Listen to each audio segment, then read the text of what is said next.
Happy New Year! Hello, hello, Happy New Year!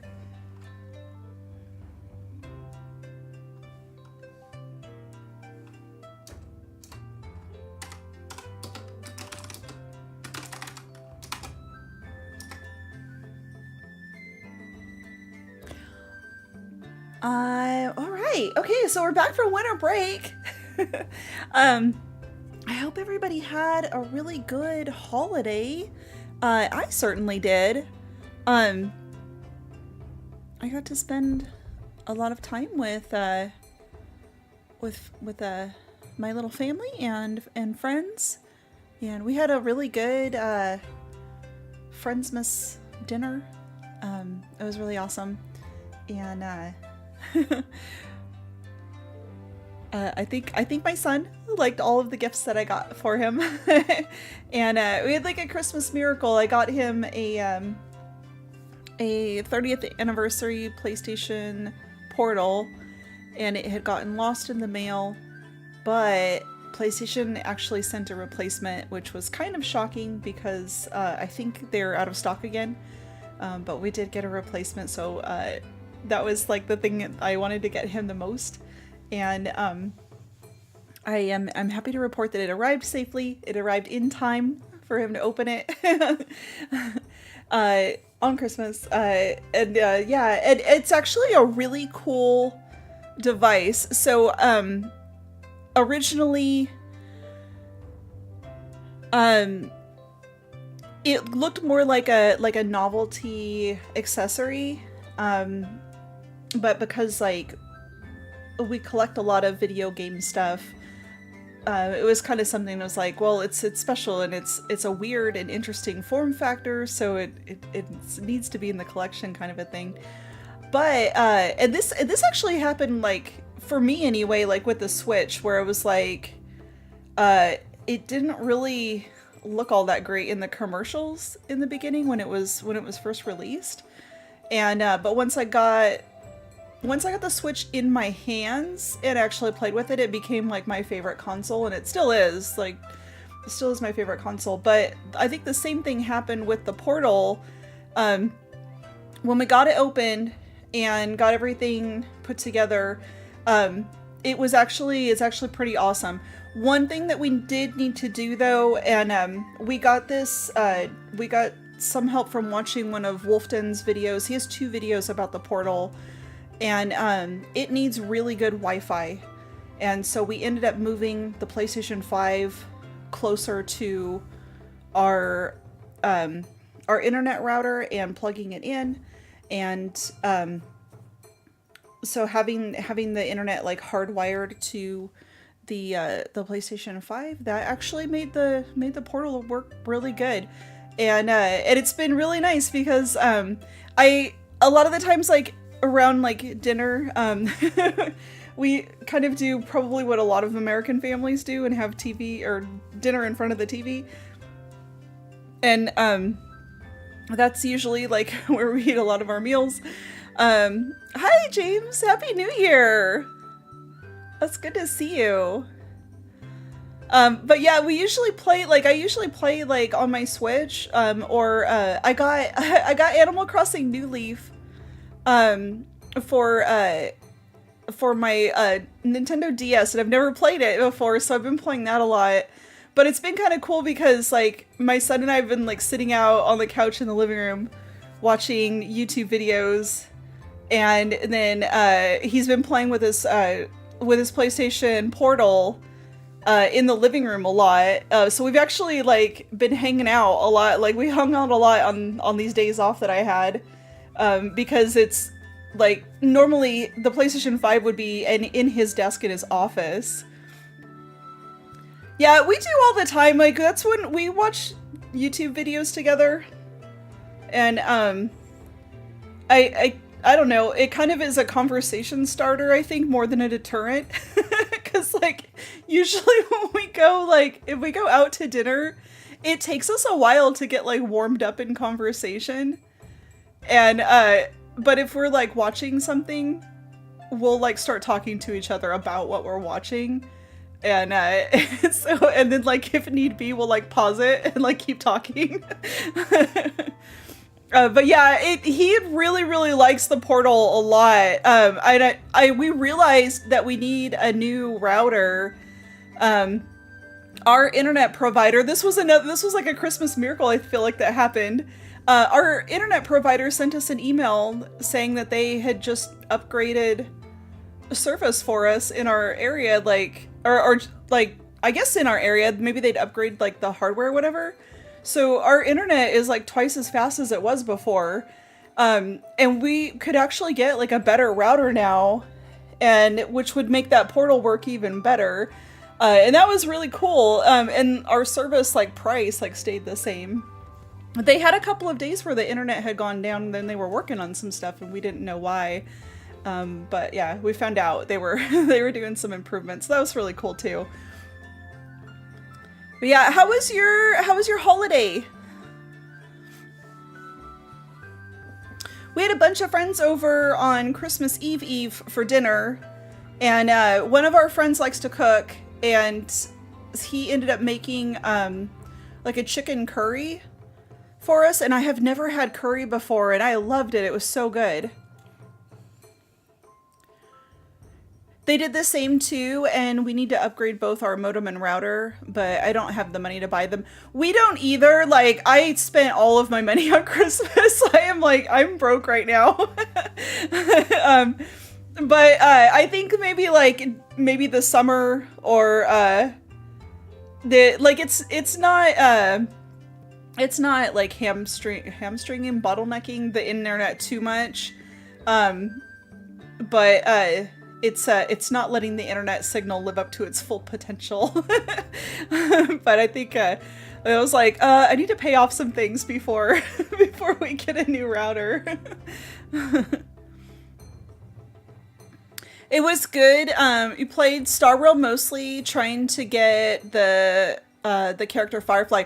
Ooh, yeah, she's a really good character. I have her on my team, and she's awesome. I think she's one of my favorite characters in the game right now. I hope that you get her.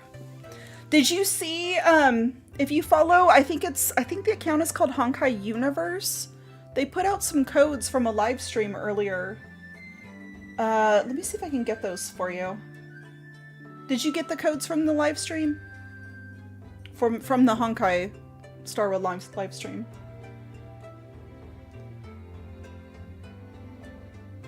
Here, I think.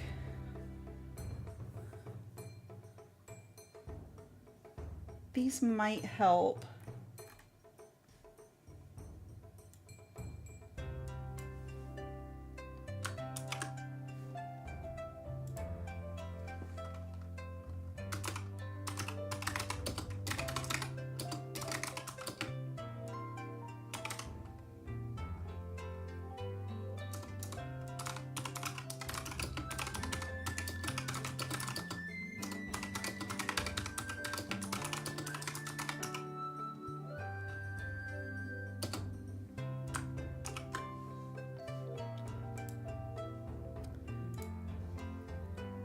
Yeah, oh.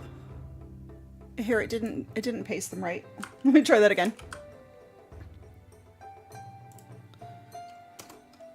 There are spaces. I haven't redeemed these ones yet.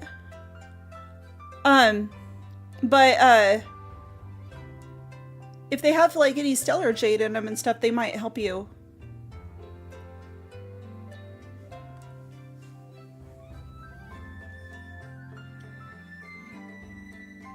Yeah, I finished Penacony, and whoa, man, that storyline was insane. It was so good.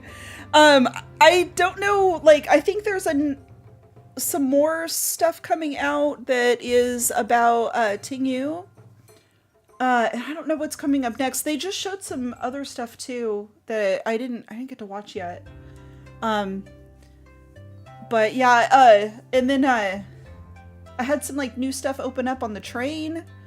But I think right now, like, that kind of, I worked through like most or all of the main storyline now, so I'm probably gonna pivot from Honkai and work on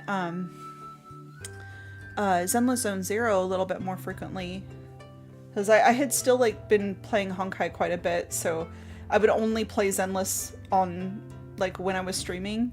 So I think I might play Zenless off stream because it's taking me forever just to make progress on stream. I don't know. So there's times when I could be doing dailies and stuff, but it's like not times when I can stream, but I can like pop in real quick and work on things.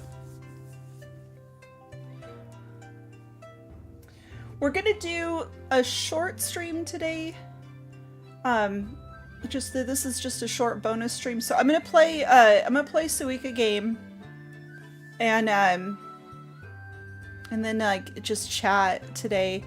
On Monday though, we'll get back into doing. We're gonna start doing like the Monday streams because that will be the first Monday of 2025, and I got a new like stream schedule template made up that I will be like posting every week on like all the socials.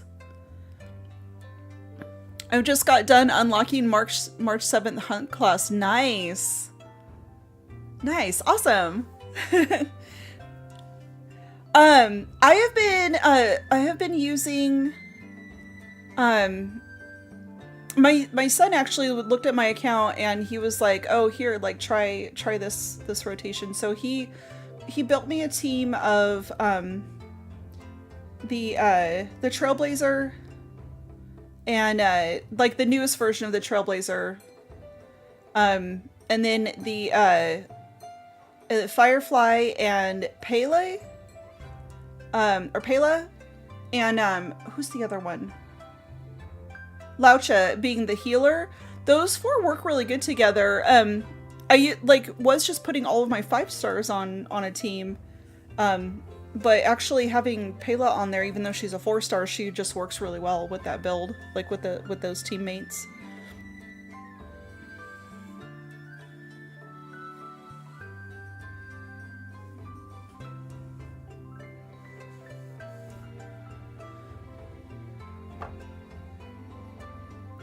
So yeah, we're gonna start doing each week I'll put out a stream schedule that will be on the community posts for YouTube, and then I'll also be posting that to Twitter and to Blue Sky. So we'll guaranteed be doing streams every Monday. Possibly Tuesdays also, unless like I'm doing something on Tuesdays. I'm gonna, like, I think my goal for 2025 is to try to do 2 streams per week, whether that's Monday and Tuesday or like a more, I guess midweek. It's midweek for me, but, or it might even be weekend for everybody else, but like something that's like before or after like my work shift. I was kind of thinking of doing, I don't know. I want to bounce ideas off of people today. But I was kind of thinking of maybe doing some like daily dose of internet reacts, like maybe more like morning time, like have some coffee, react with and laugh at some daily dose of internet with all of you, and then start my day after that. That might be cool. And then I was also thinking of doing maybe some like movie nights.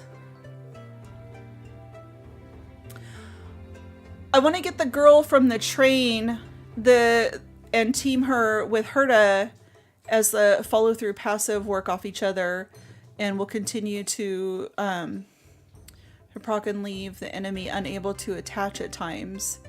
It did that for me in a trial. Oh, okay. That's Himiko? Huh. I have Himiko and Herta, but I don't have Herta built.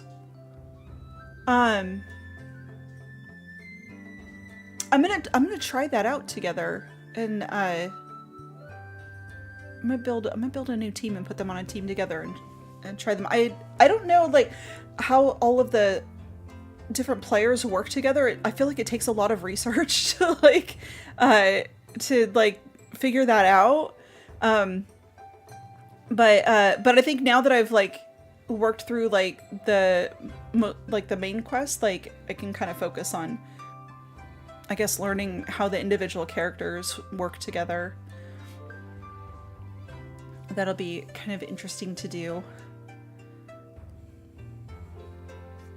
Yeah, Himiko's really fun to play with. I was already like, I already had like a pretty established team when I got Herta, and so I just didn't like, just ended up not doing anything with her. But it sounds like I should have been. I should have put her on the team. But I didn't have Himiko until like way later. I was pulling on a banner trying to get somebody else, and then I got her. I got the last pull that I did, so I missed Sunday, and then I said I was going to put money into the game and probably get him, but I did not put money into the game. I put all my money into Christmas presents. So I did not, I still have not put any money into the game, but I did pull Bronya, and I was kind of excited about that because I really wanted her when I was going through all the Jirilo quests, so I finally pulled her. So I don't know. Even if I'm not like actively playing with them in a team, like I kind of feel like when I get one that I didn't have before, I'm like, oh, completing the set. I know they had a chance to get her at the start, but I regret not picking her in the beginning. Yeah. So who did I pick in the very beginning?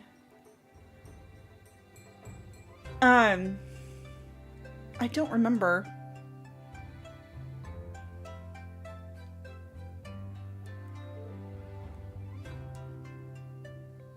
I know I had Natasha on my team for a long time because Natasha was a healer. And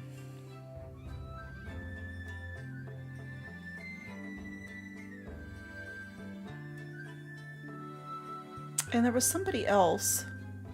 Clara, yeah! Okay, Clara's the first 5-star that I got. And so in the beginning, I played with Clara and the Trailblazer and Natasha and then I think March 7th.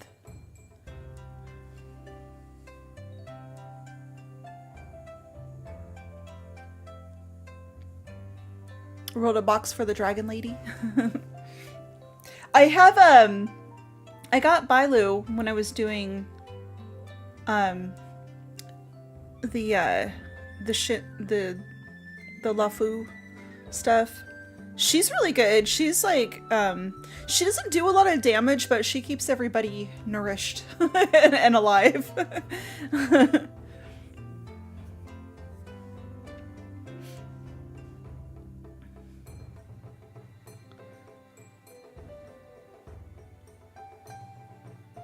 Yeah, I didn't really use Dan either. I tend to gravitate more towards the characters that do, I guess, a lot of, like, more area damage. Because they're, I don't know, it seems like easier. Like, Dan's cool, but he would only do, he only does damage to, like, one enemy at a time. And so it's kind of like, well, I have these other people that like Clara, like, will do damage to literally everybody, and she'll do like the same amount of damage that he does, but to like every mob on the screen.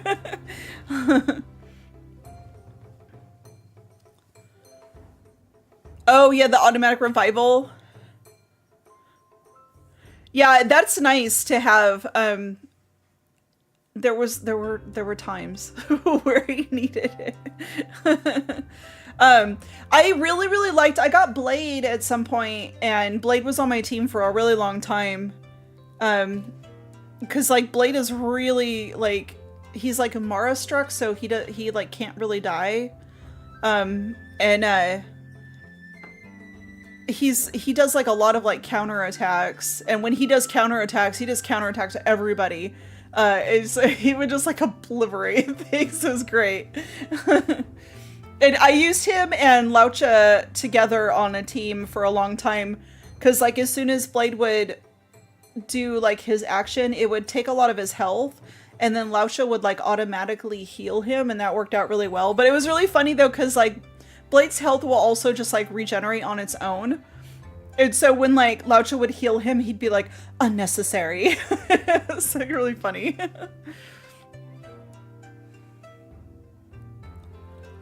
Same, but I was using Moze a lot as my hunt person to do the damage to the stronger ones. Which one is Moze? I have to look that up.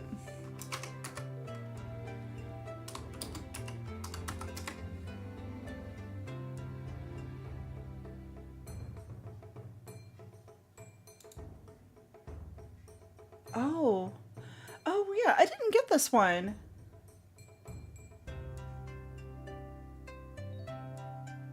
Okay. Yeah, this is a character I don't have at all.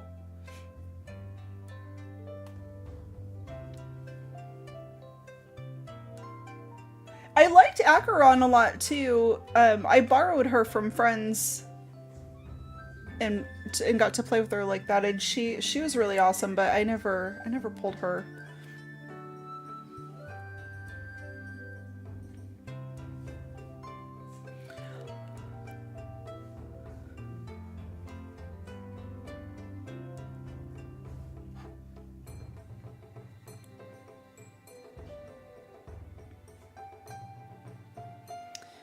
Alright, I'm gonna start up the game.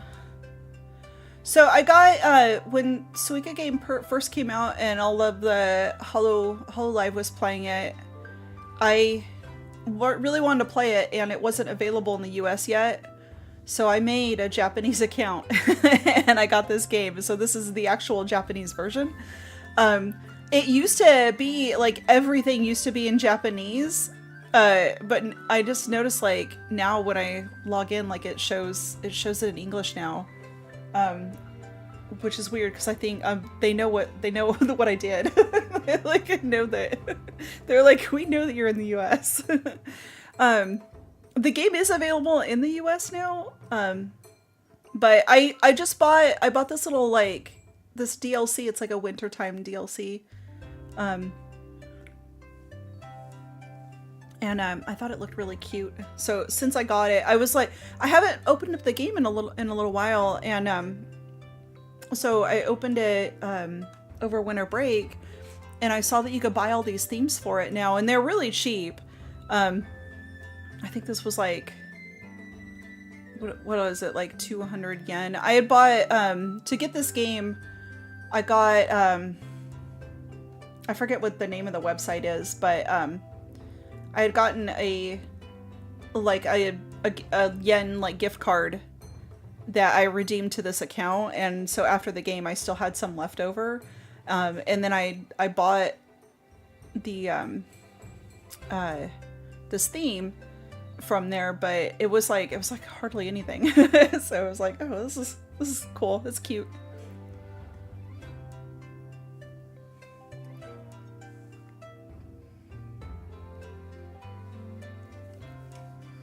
I'm not super good at it. I've gotten the watermelon like twice, I think. Like, I don't know.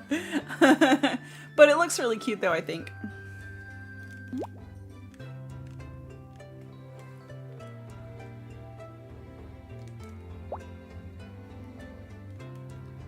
And I think the music is really relaxing.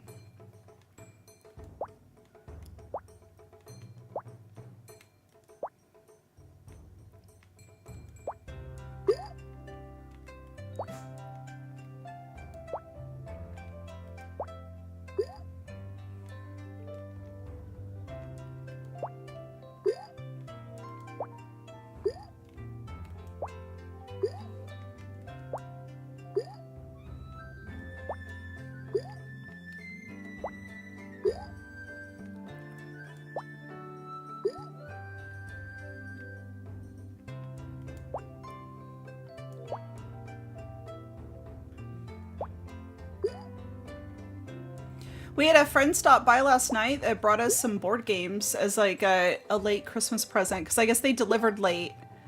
And he bought us one that was like about cats, and then this other one that has like, it has some like little figures that go with it. But they both look like very like casual, like chill out with friends and play kind of like board games.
Nice. Nothing like having a little get together with friends. Yeah, yeah. We don't have any family, so we try to invite all the friends over. It's holidays are a little bit weird, because it's usually just me and my son, and so it's kind of, it can be kind of bittersweet. Like, of course, we're, like, thankful that we have each other, but also, like, sometimes it's, like, kind of weird, like, because we don't really have a lot of, like, experience with doing a lot of, like, family stuff, but, we're trying to, like, do that stuff anyway, even though we're not really familiar with how family things, like, quite work. We're not really, like, not really used to doing that.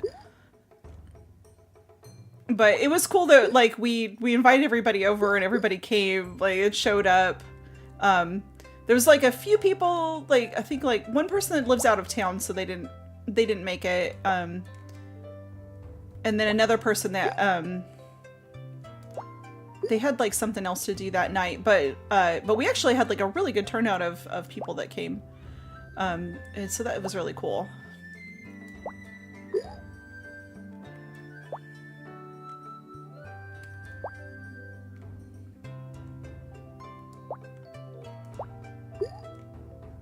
Oh no, that didn't do what I wanted to do.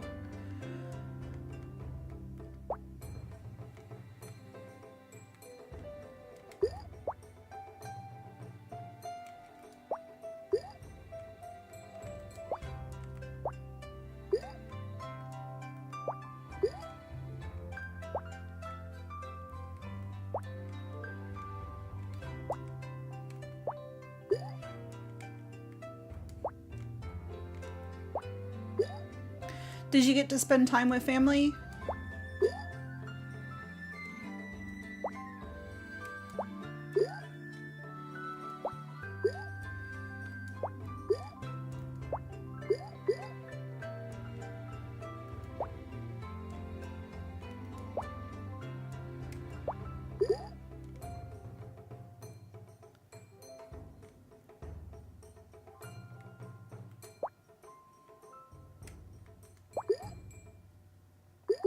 Awesome.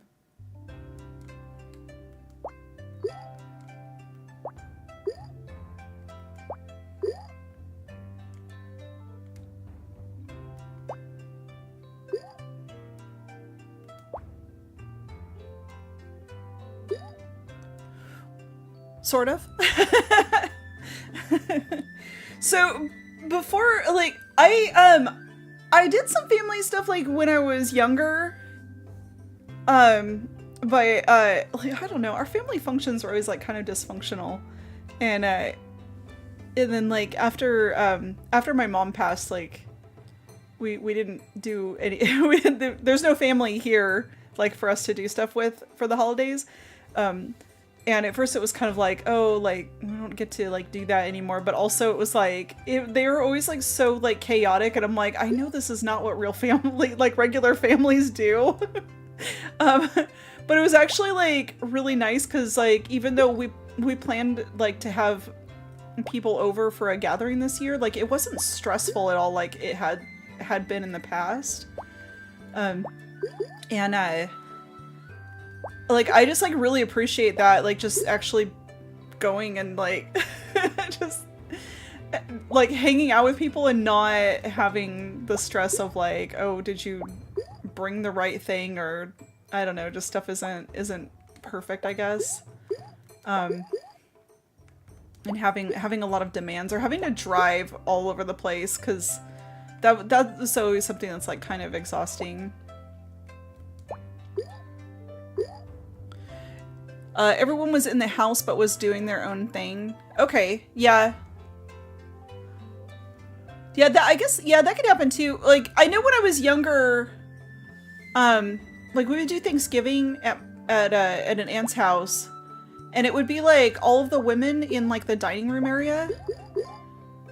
Like, and then all of the guys would be in this like, in the like living room area, like watching football.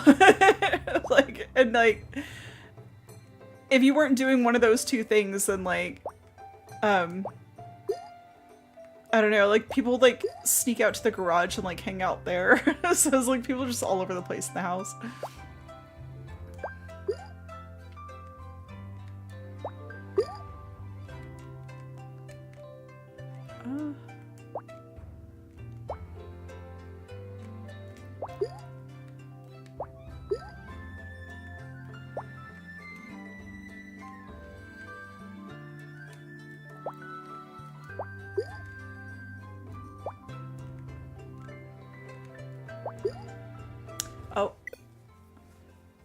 Oh, my Switch has been doing this. I don't know why, but it seems like it's fine. Like it just clicks through.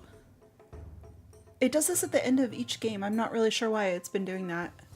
It seems to be only on this game too. That's really weird.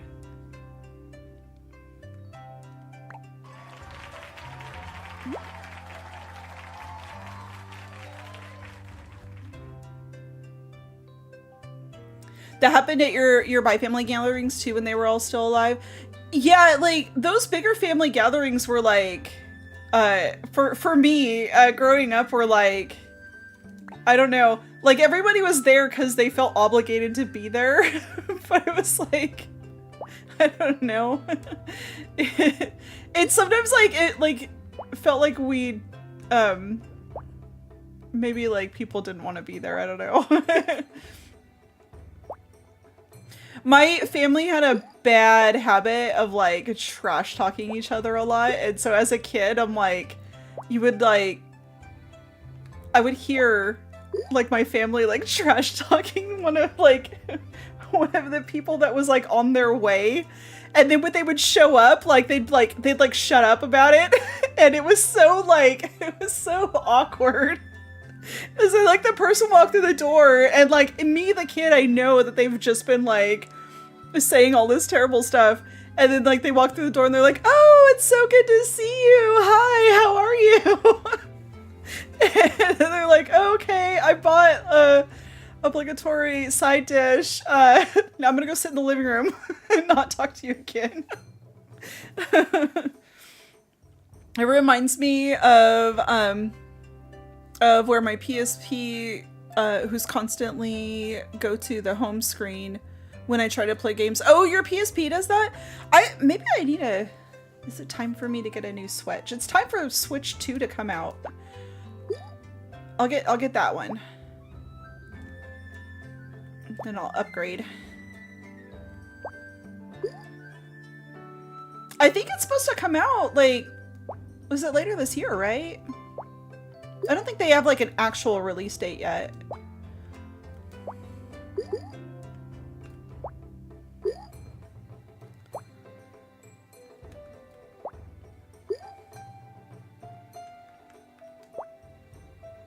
kind of interested in getting a Steam Deck too. I feel like a Steam Deck would be really fun.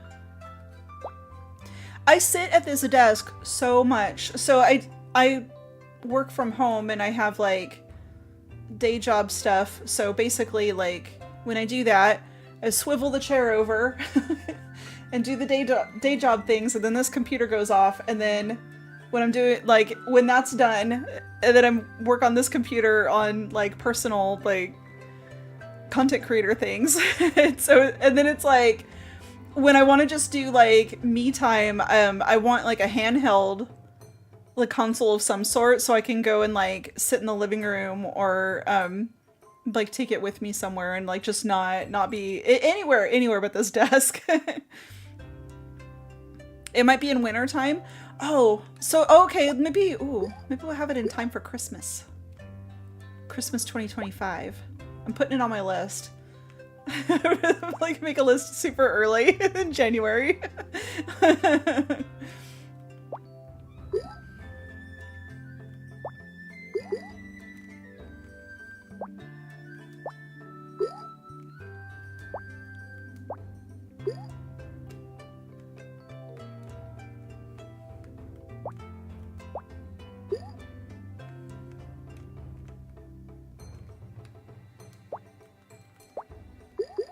Ooh, that was good. Sometimes if you know, like you see what's coming next, I feel like you can like drop them both really quickly and they'll combine in the way that you want them to. If otherwise like it goes terribly wrong and then they just like roll like somewhere else.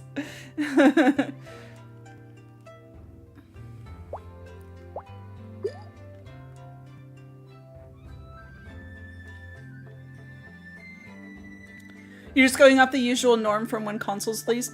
I think that makes a lot of sense because then they probably would end up getting like the like season like seasonal rush, season buying, holiday shopping. Oh my gosh, holiday shopping. My brain is cooked.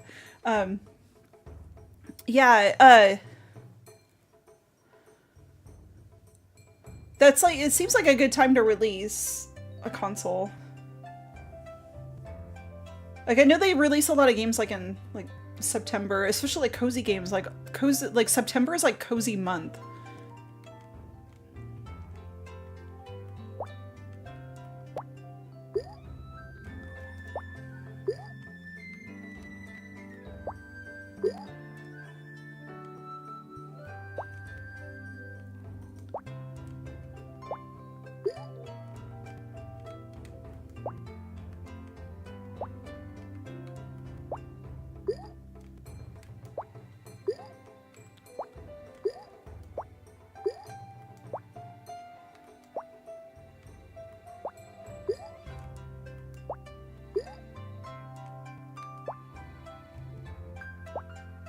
Oh man. Oh, there we go.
I need to combine some of these apples somehow.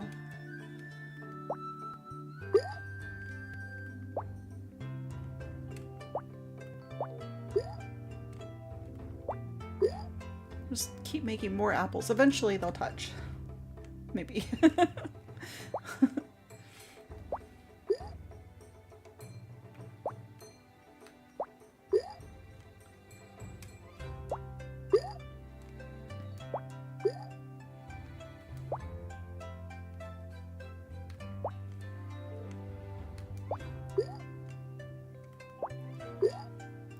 What games are you looking forward to playing the most this year? The new there's like a new cozy game that was it was called Tales of the Shire that I was really interested in playing. And then for I guess more popular games, like I'm really excited about Borderlands 4. I thought that looked really cool. I think I want to play it.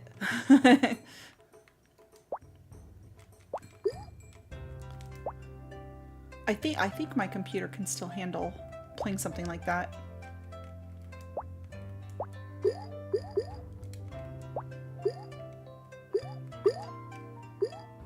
Oh.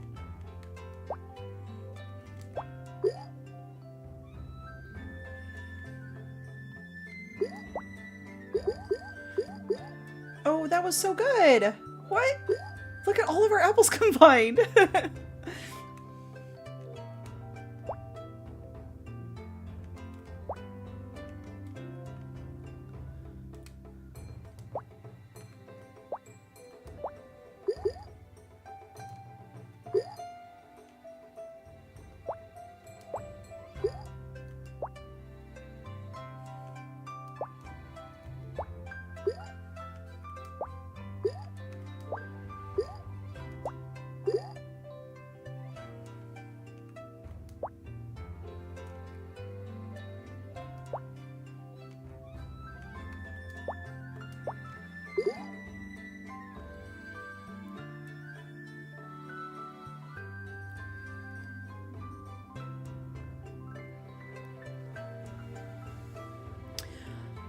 You're thinking of getting some of the personal games when you have money?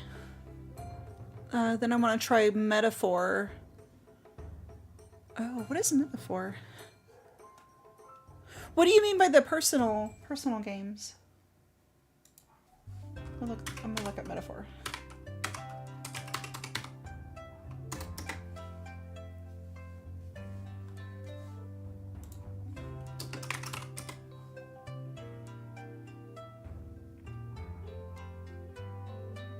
Oh, this is like an anime game. This looks cool.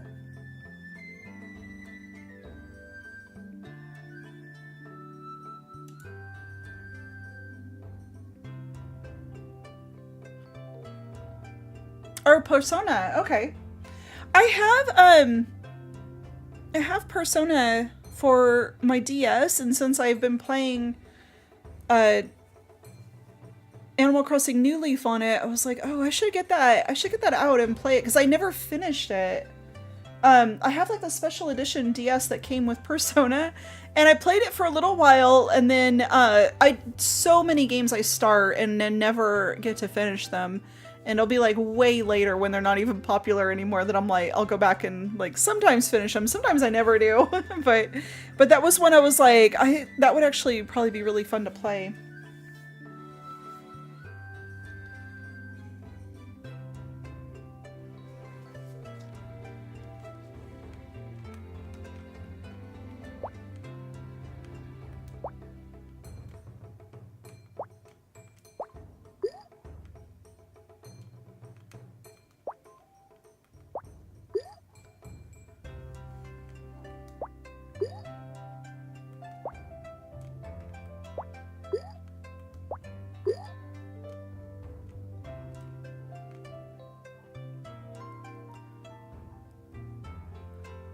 You still haven't finished Final Fantasy Rebirth? I haven't played that one.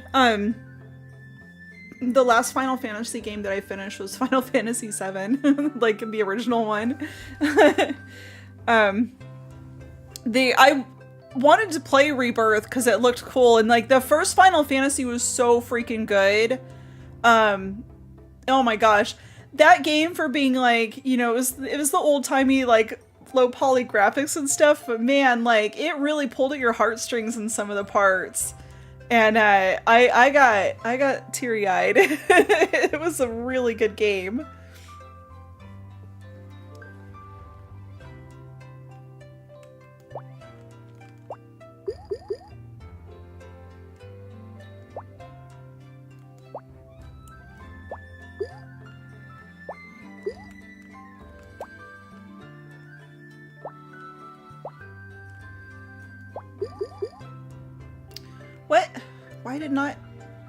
Why didn't you two kiss?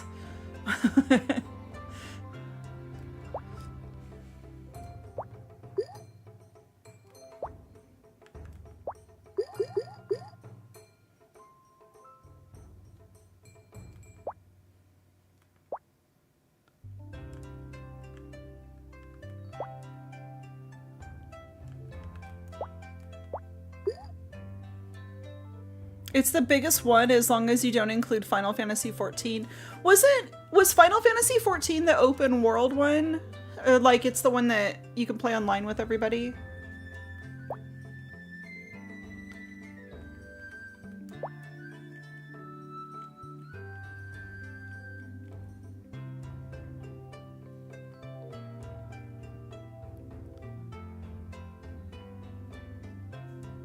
They're working on the last part of Final Fantasy VII.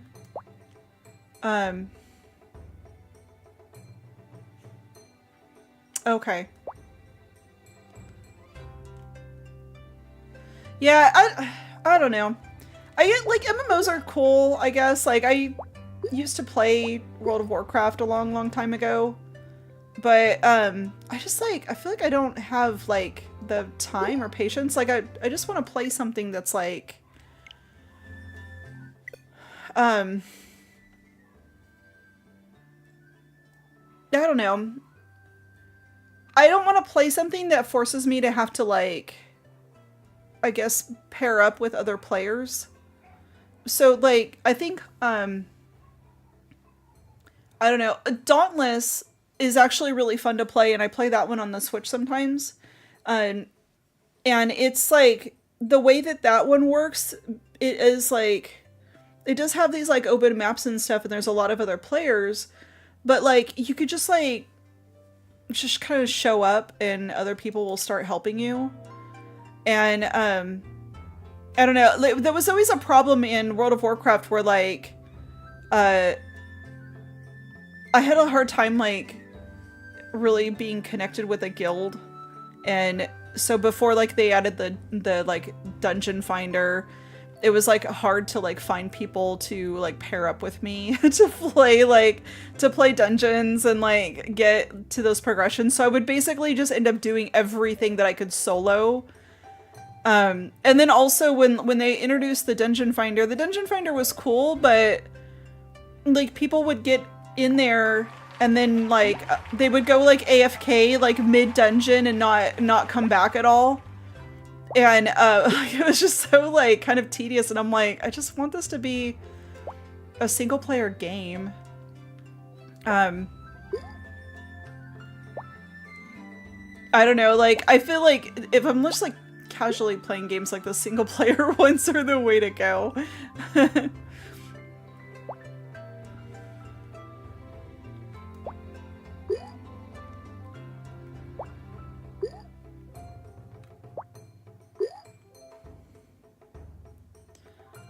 They have been updating it to make it so you don't have to play with players 90%, by allowing you to party with AI instead of real people. Oh, okay. I mean, I'm not usually like, you know, into like AI being used for like everything it can be used for, but occasionally there's like some good uses for that, because that just makes it easy, right? Like you're just like, oh, I need to get this quest done. It's 11 o'clock at night. Like, I'm on to some other shit tomorrow, you know what I mean? Like, I just want to like progress in this game, and then like, oh, here's your AI buddies to help you through it. Like, that's cool. I don't have a problem with that at all.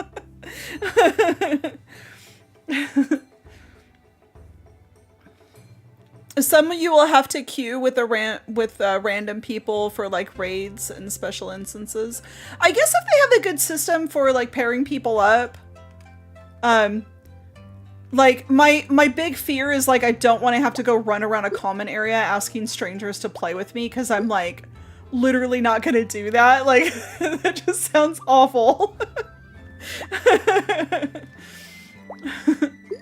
I'm sure other people will have no problem with that, but I'm like, that just gives me anxiety, like, thinking about it.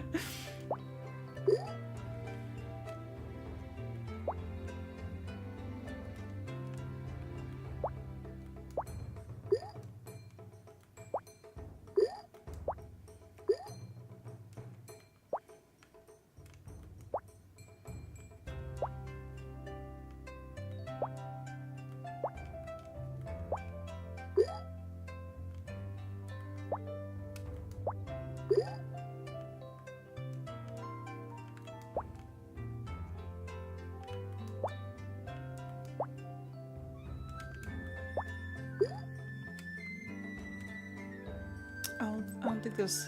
Nope, that's not gonna work. Whoop. There we go.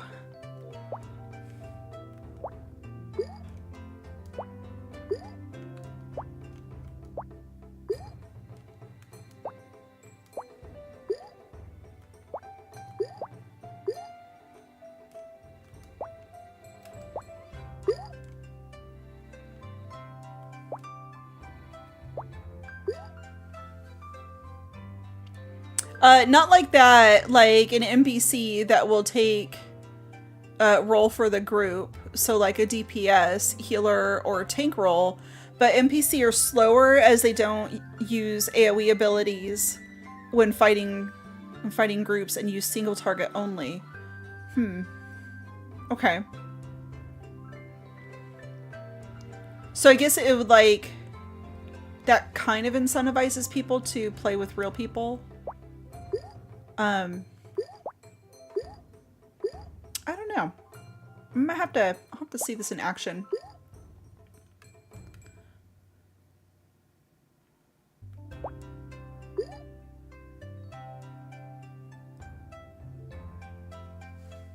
A 10-minute dungeon takes 25 plus minutes to complete.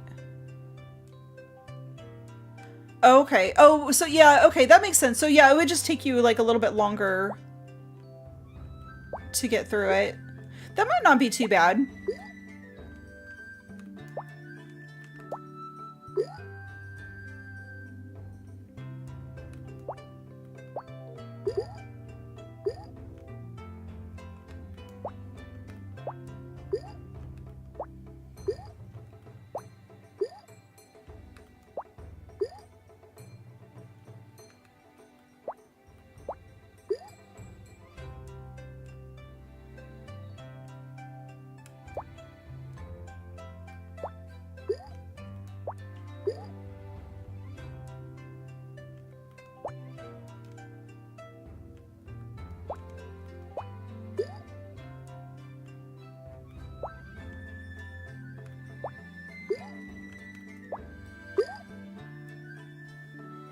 Yeah, and if the player dies, they have to restart from the checkpoint as they didn't program the healer to have res skill.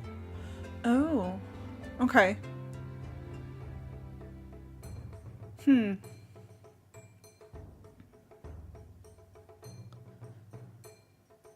Yeah, so it sounds like it would like kind of be a little bit more challenging.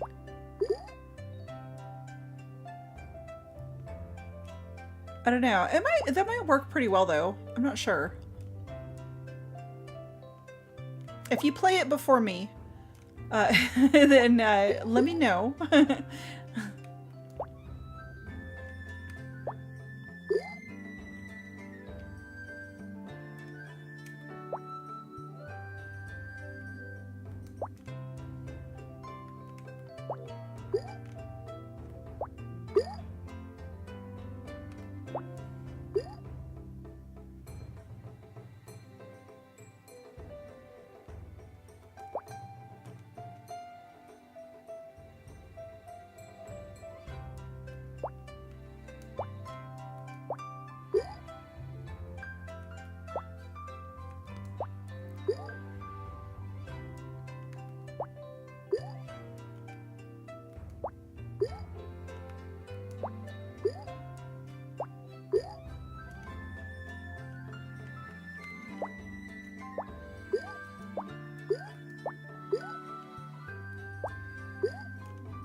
A great way to learn the mechanics of the fights, which is how I learned, but hard to remember as they have changed them over the years.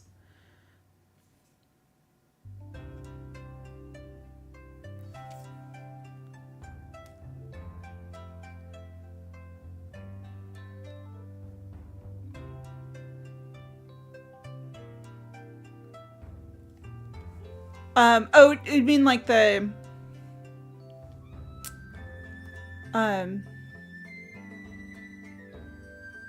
way that they did the dungeons?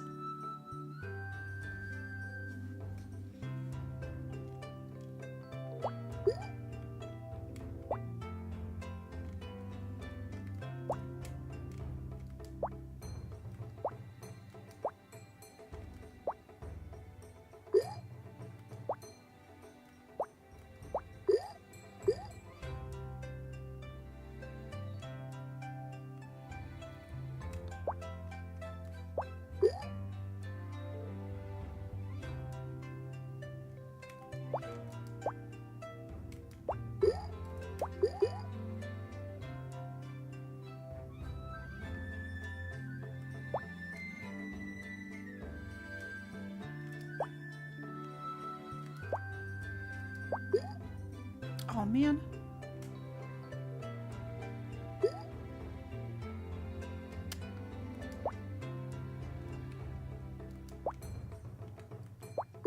Oh, there we go. Whew, that was close.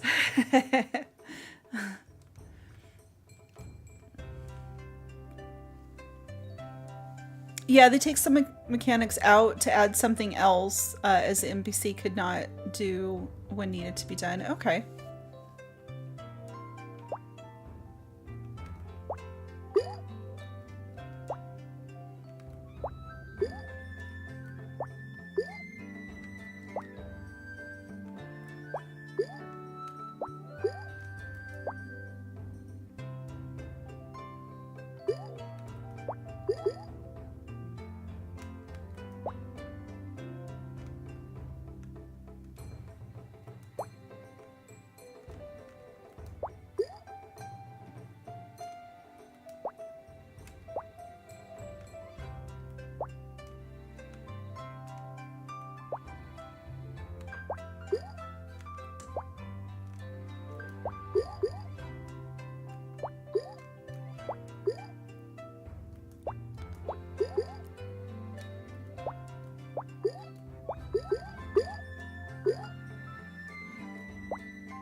Oh, oh.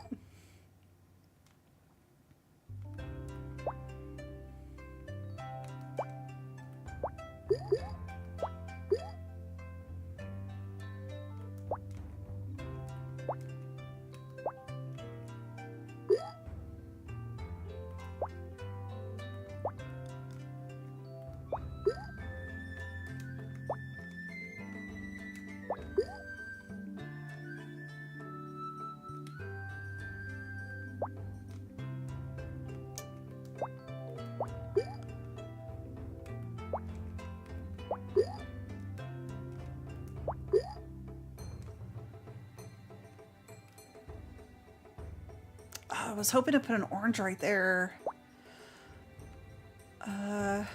Just... Nope, that was too much.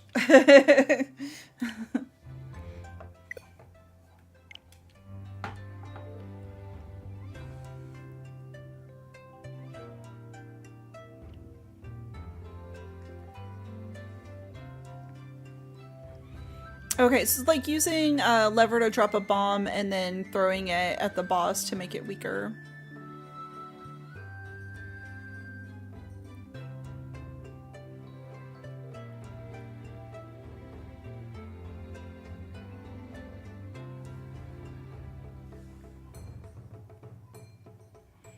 Oh yeah, that would be kind of tricky with the NPCs because like NPCs do things like automatic, so if they need to like, you need to strike the boss at like a certain time in a certain place, it'd be a little harder to like program them, I guess, to do that effectively.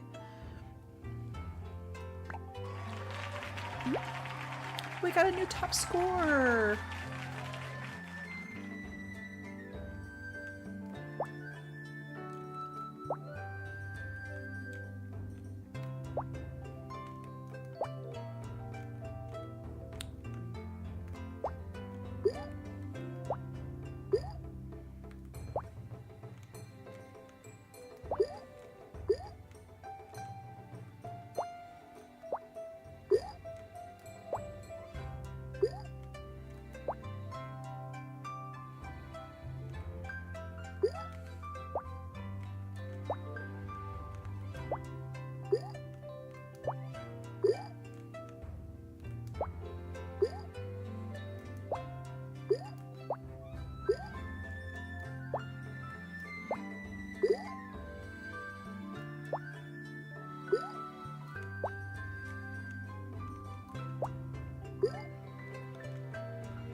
Oh, James, did you play Stellar Blade? My son has been playing that game the most since he got the Portal, and he was telling me that it's coming to PC. So I was kind of thinking I might play it like whenever it launches on PC. It looks pretty good.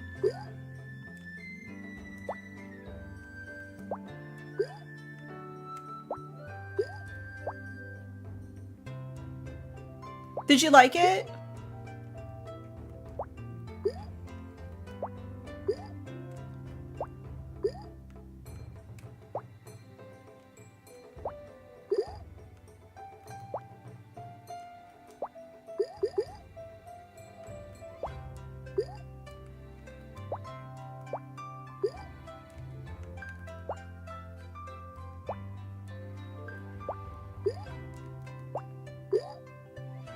It's pretty easy for a Souls game. Oh, I didn't realize it's a Souls game. Every time I see, I am so freaking bad at Souls games. Every Souls game I've tried, I can't even get past like the first thing that you're supposed to kill. And so every time I see Souls-like, I'm like, oh no.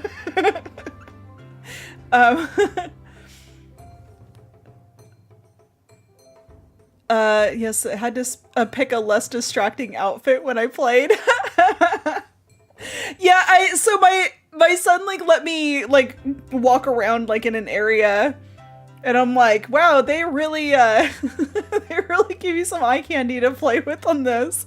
The model looks really good. I was really like, okay, so aside from the obvious aesthetics, but the hair physics on her, like the way that like she would like whip her ponytail around and then the hair like drips like across her shoulder. I was like really impressed by that. They spent a lot of time like to make her look really good. But yeah, she looks really awesome. But yeah, I know that like that game was like controversial. I'm like, I don't know. I don't like care, I guess. Because I'm like, I want to see attractive people in video games also when I play them. I don't know. I don't have a problem with it. It does have easy mode that allows you to dodge and counter easier, so it's not as bad as other ones. Oh, okay, that's really good. Maybe I'll play it a little bit like from the PS5, like after my son is like done, or you know, like played more before I like actually buy another copy of it for PC.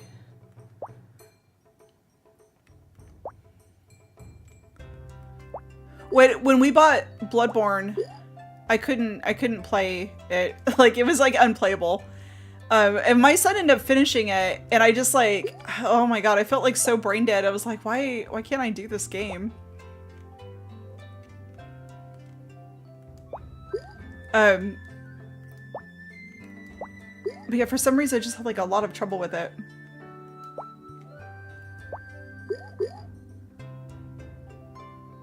Same, that's why I play games made in Asia, as they like people look great. Yeah, I mean that's literally like one of the reasons why I liked Honkai so much, because like literally everybody in Honkai was like gorgeous, right? Like they like everybody looks great. They all look stylish. They all look really pretty or handsome. Like everybody's just super attractive. There is times, like, I think, when they've made, like, characters in games, like, if the character's really interesting, they can get away with not being, like, I think, maybe so aesthetically pleasing.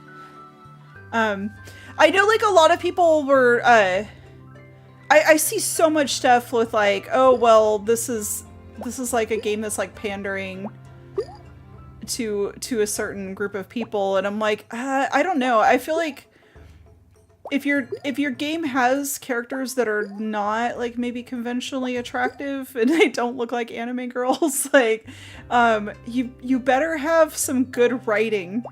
And the game better play well or it's not gonna make it. And if you've concentrated on, you know, like maybe making unconventionally hot characters and you slacked on developing the story, or the dialogue. I really, man, I was so excited about the new Dragon Age. When I first saw the trailer for it, like, I thought it was really cool and I wanted to play it. And then as time went on, I started seeing more people playing, and so particularly Luality, she made like a video like saying like what her opinion of the game was, and she put a lot of hours into it, so I like feel like she wasn't just giving like a surface level review, like she actually played it. But she showed so many clips where the dialogue just like made me cringe so much, because it was just so bad. And some of the things where they're like, oh, like I get, you know, maybe the developer or like people that are making characters might want to include like some marginalized like groups in their games, and I think that that's completely fine. Like that a variety of different characters makes a good game. But I was like, the characters were so like flat and uninteresting with their dialogue, and I was like, man, if I was in like one of these, like if I was in this group and I felt like I never got any representation in games, and this is the one time that I got some representation in a game, I would be so upset and disappointed. Like, you know, like this is not how people are.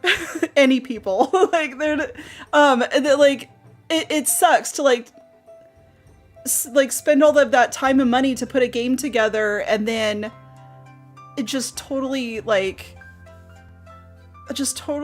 not even try with the dialogue at all. Like, the dialogue was so bad in some parts, and I feel like that having really poor dialogue would like be a real big deal breaker for some people. Like that would make you like log off of a game and not log back in. You spent 180 hours on it, and my favorite thing of the game was the voice actor for the main villain. Oh, okay. Yeah, did you like the overall gameplay? Because I know, like, so dialogue aside, I heard that people were really not into the combat, and Luauti didn't really talk about the combat a ton. But I know like people were not like satisfied with that either. I ended up not buying it because I saw too many clips of it where I was like, man, this is really bad. I was so excited for it, and it just doesn't look good. And like the environments and stuff look really pretty.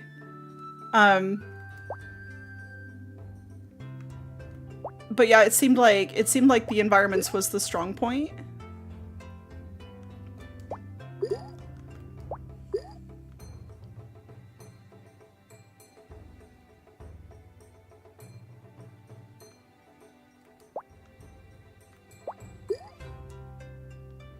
The combat was fun for me, with my build I was using. Okay.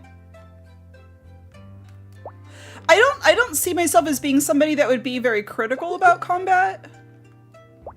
So I feel like as long as it was like playable and made sense, then I'd probably have a good time with it. It'd be okay.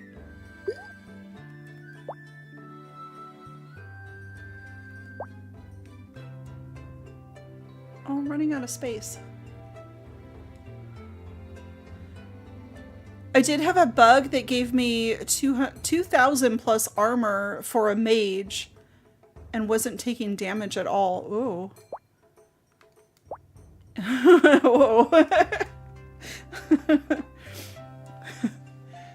That actually sounds kind of fun. I've been kind of okay. So I've been kind of thinking about doing a replay of. I played year before last. I finally played through Diablo 3 on Switch because I'd gotten it like with my Switch, and hadn't finished it. But I thought Diablo 3 was a really good game. A lot of people didn't like that one either, but I really enjoyed it. I was thinking of doing a second playthrough of it on stream.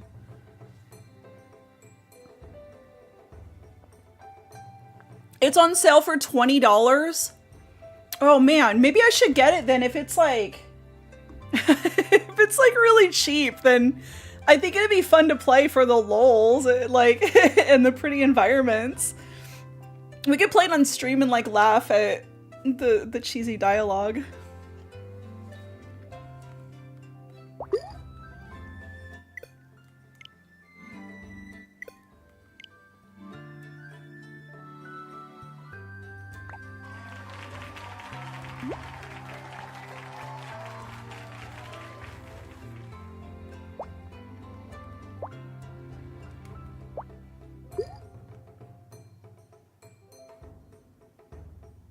The Crusader class? What is that like a warrior? Or like a tank?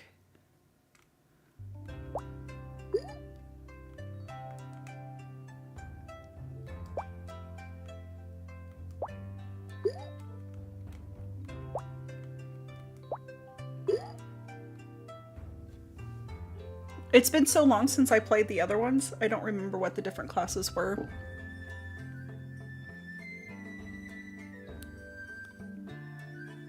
You know another.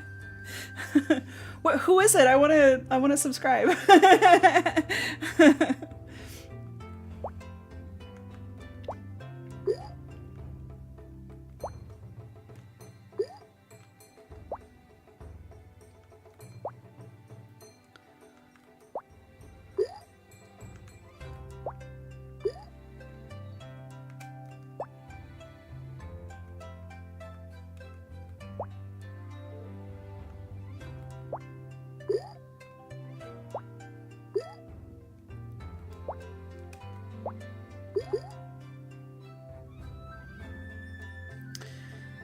Nine Amano. I'm gonna go check them out.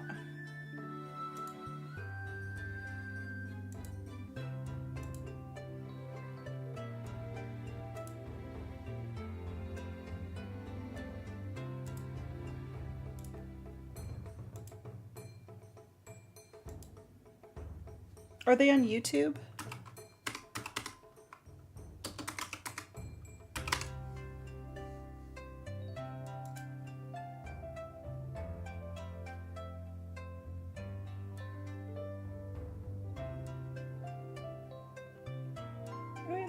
Okay. I have subscribed. I always like to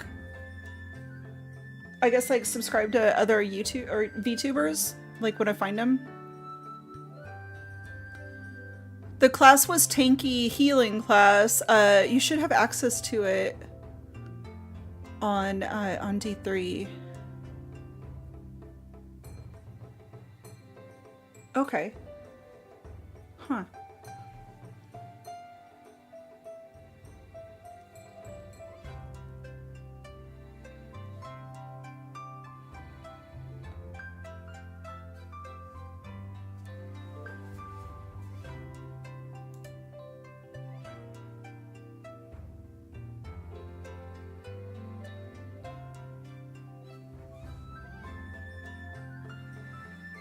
A minute. I'll check her channel out next time I catch her streaming. I watched Series Fauna finished the world tree in Minecraft a few nights ago. And that was very bittersweet. And then I missed this live, but I saw a clip of Gura was live with her and said her goodbyes. And I know Gura doesn't stream really anymore. She hasn't like officially graduated, but she just like kind of pops up for special events, I guess. It was a free class that came out with the expansion. Not sure if the Switch version included it. I don't know. I think I might have... I'd have to check my, my Blizzard account. I don't remember if I got Diablo 3 on there or not. I might have. But I didn't have the DLC with it, maybe. I'm not sure. Bad Sushi, hello! Happy New Year! Emotional? Oh no! Why crying face emoji? Let the sounds of the soothing SUIKA game soothe your soul. Or something. We've been vibing to this for over an hour now.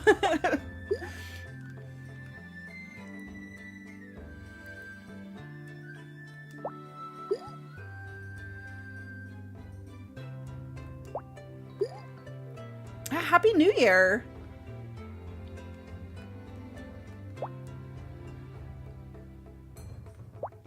Yeah, I missed the last stream, but I saw the clip where she tells Goro tells Fauna like goodbye.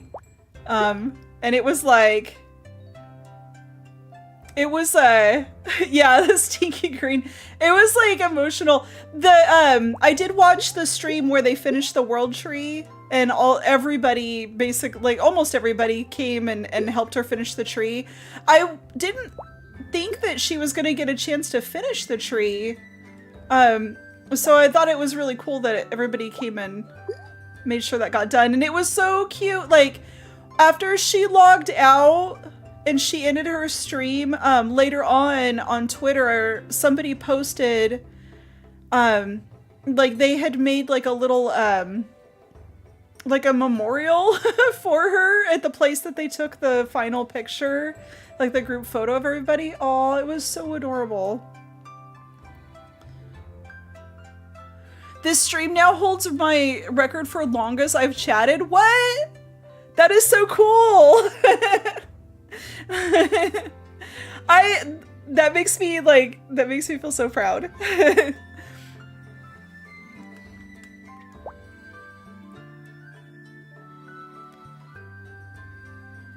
I think you're absolutely right. Like she wouldn't have finished it. There was still a lot left to do. There was a lot of people on the last stream, that like came to help, but like that tree is so big. When they're taking pictures of it, it was like the chunks are not like even fully rendering because the tree is like so huge. Like that is one of the biggest builds I think that I've seen in Minecraft.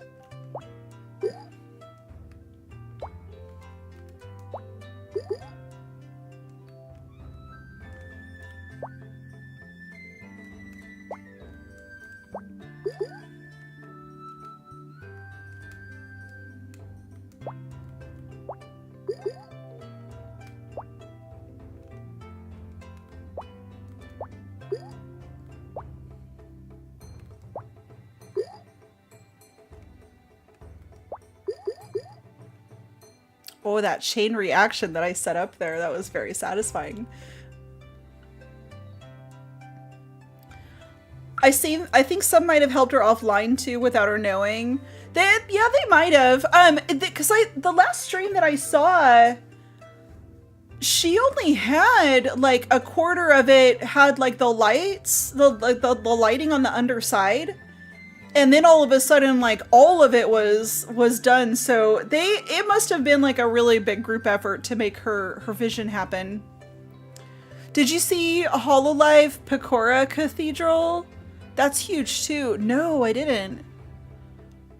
I'll have to look that up and check it out. They have a lot built on that server.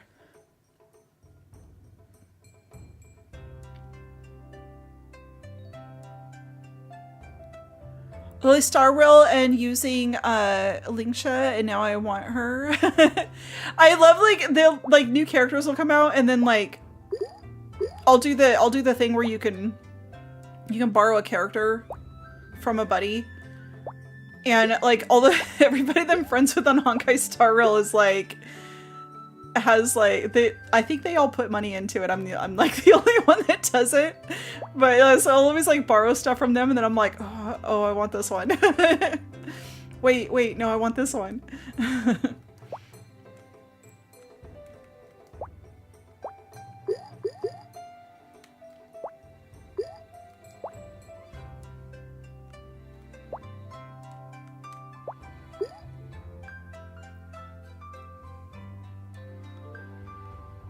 You can download it. It's a copy of the server and 120 gigabytes. Oh, wow. Okay.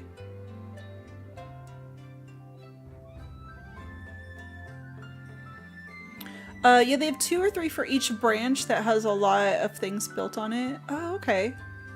Did you see, they have added a new, like a build feature for Bedrock Minecraft,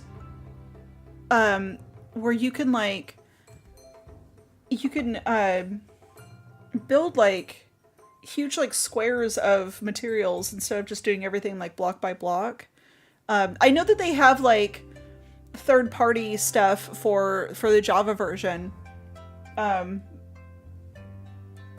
where you can to like help build like mega structures like faster like that. But they made one that is like an actual like Minecraft branded thing for Bedrock, which I thought was really interesting. You spent 40 so far just to get Firefly and no luck, but got Jinyuan when there was 7 hours left on him. Oh man, I've missed Jinyuan twice. Basically now, like I don't think I'm gonna get him on the second time, and like he's one of the ones that I want like really bad.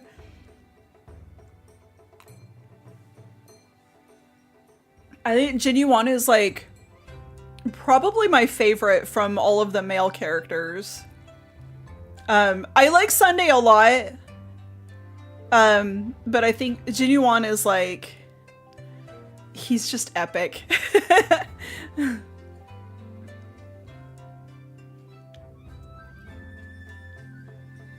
You did spend, not didn't. Right, gotcha.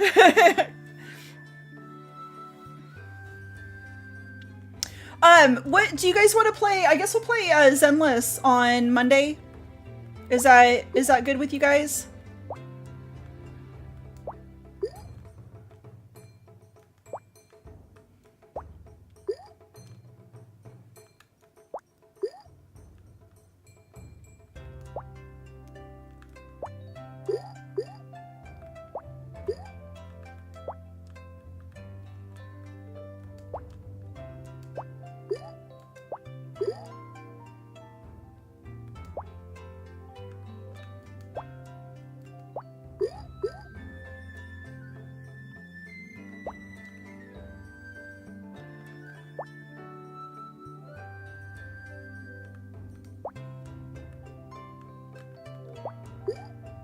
Oh man.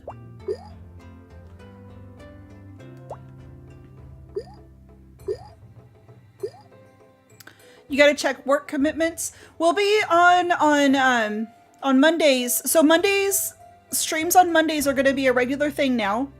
And then I will do bonus streams midweek that are like not scheduled when I can. But my goal in 2025 is to try to stream more. Bear with me on that. I do this on top of a full-time job, and and I also have a second YouTube channel, and sometimes it gets to be a lot, and but I try to make it work and do as much as I can. But I want to make Mondays for this channel. I want to do streams on a regular basis at 3 p.m. Central Time every Monday is the goal for 2025. And there is a new video up today on the second channel that's a new ambient video. If you guys want to check that out, it's a really nice scene that pulled from Honkai Star Rail with Acheron, and you're like sitting in a cave with her during a thunderstorm, and it's just an ambient scene that you can put on in the background while you work or put it on while you go to sleep. It's the second channel is mostly just stuff for you to like chill out with in the background while you do something else, is kind of the purpose of it.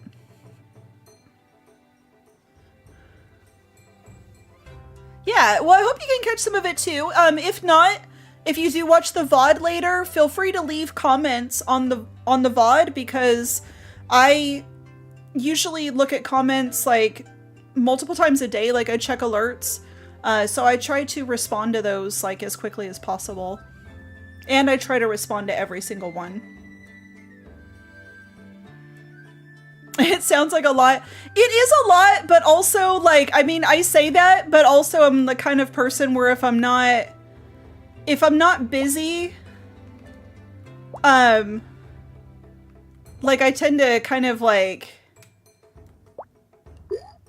have more intrusive thoughts, I think, like, where my brain kind of needs to stay occupied. And I also do, like, really, I love making like content for the channel. It's something that I look forward to and I get excited about. It was hard to take a break. So I took like the winter break from like, what was it, Christmas Eve, all the way till today.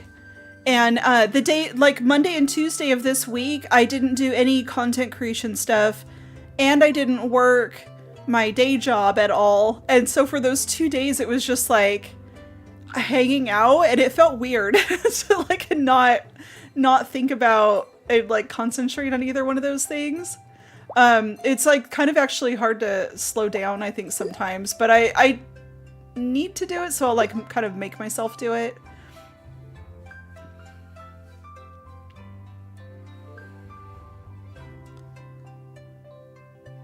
Yeah, it does help the algorithm to like stay kind of like to try to do things like on a regular basis. Yeah, I think like the brain reset, like I ended up like I did come up with like some ideas of some things I want to do, and maybe some things I might want to change up a little bit. And so I just tried to like kind of write everything down. Oh, I got a new journal, a digital journal for this year, and I set that up while I was taking time off. And that was really cool. So for channel members starting at the tier 1, I post like not every single one of them, but I post like digital journals. And so what those really are is kind of like my brainstorm, organizing my priorities kind of sessions, and it's kind of a behind the scenes of how stuff gets done, I guess, for the channels. And so I shared those with members. So I've been using this like free like Winnie the Pooh journal basically for that. But I got a brand new one from a creator. She's another YouTuber called Happy Downloads. And I bought their digital journal this year, and it is so cool. Like it has like all these little tabs to get around from like the yearly calendar view to the monthly and weekly, and then there's like the day by day stuff too. And I'm so excited about using it. I started digital journaling like last year, and then before that I used to journal like on a paper journal. But the digital journals is kind of like, I feel like it's a little bit easier for me to organize thoughts, because I can also like pull in pictures of things instead of like writing every single thing down. I can just like quickly pull in pictures, and sometimes that kind of like, it helps me get things down in a different way that just kind of like works really well with my brain. But I'm pretty excited about sharing that kind of stuff with everybody.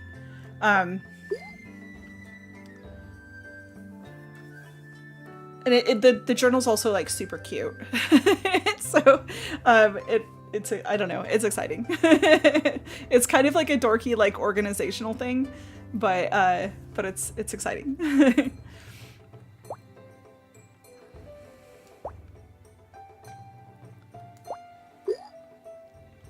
I went to a goal setting workshop a long time ago, and in the goal setting workshop we worked on a little bit of journaling during that, and it was kind of like centered around like setting up like how to set up like, okay, what do you want your goals to be? How do you like kind of work backwards from that to establish what your steps are to get there?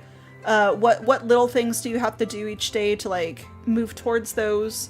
How to like organize and prioritize, and like setting like reasonable amounts of goals too. Like, so they recommended setting doing goal setting for like short and like long-term stuff with like kind of the intention of achieving like 50% of those. And so you have goals that are like really tough that you might not get to at all. And then you have other things that are super easy that you'll definitely do. And so it's a kind of creates like this air of satisfaction, but you're still like challenged.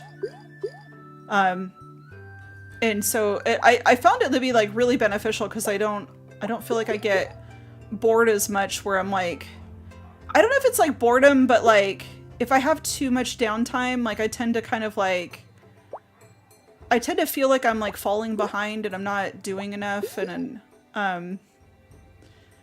I'll start like, I'll like start like really like getting down on myself of like, oh man, like you should be doing this or should be doing that, or like, or like doing the weird like comparing myself to other people, and nobody should do that. Like it's fine to look to other people that are doing more than you and being like, okay, I could be doing more, but it's another thing to like do that and then like look at yourself and be like, I'm crap. Like that's not helpful.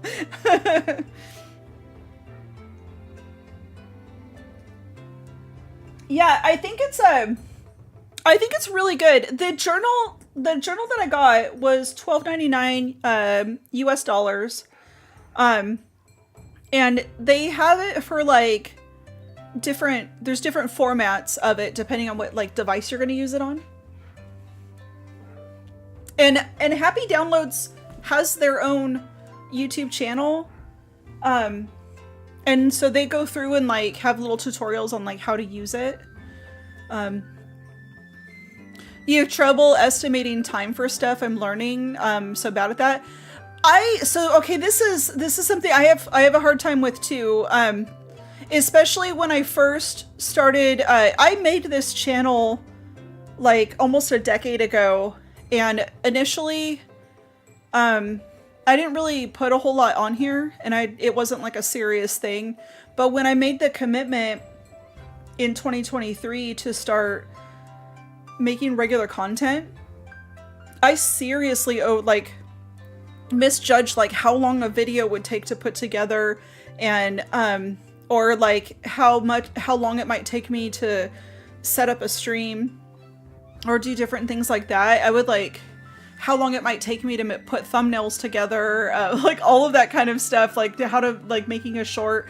I would just like misjudge that so much. But something that helped me was like working in, I guess, like smaller chunks. So I would actually like sit down and be like, okay, I'm gonna agree to like work for like 30 minutes, and this is the specific thing that I'm working on.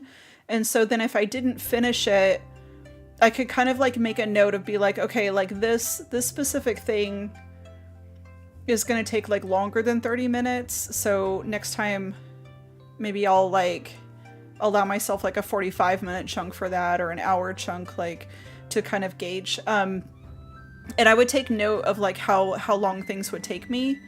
And gradually like that helped me gauge more time, like how long it really took to do that. So it's kind of like a trial and error, but you're recording data that way, so you're not just like taking a shot in the dark every single time when you sit down to work. But I also felt like working in smaller chunks like that helped me to not feel burnout. So I, like after 30 minutes, like I would like get up and pace around the house a little bit and then come back and sit down.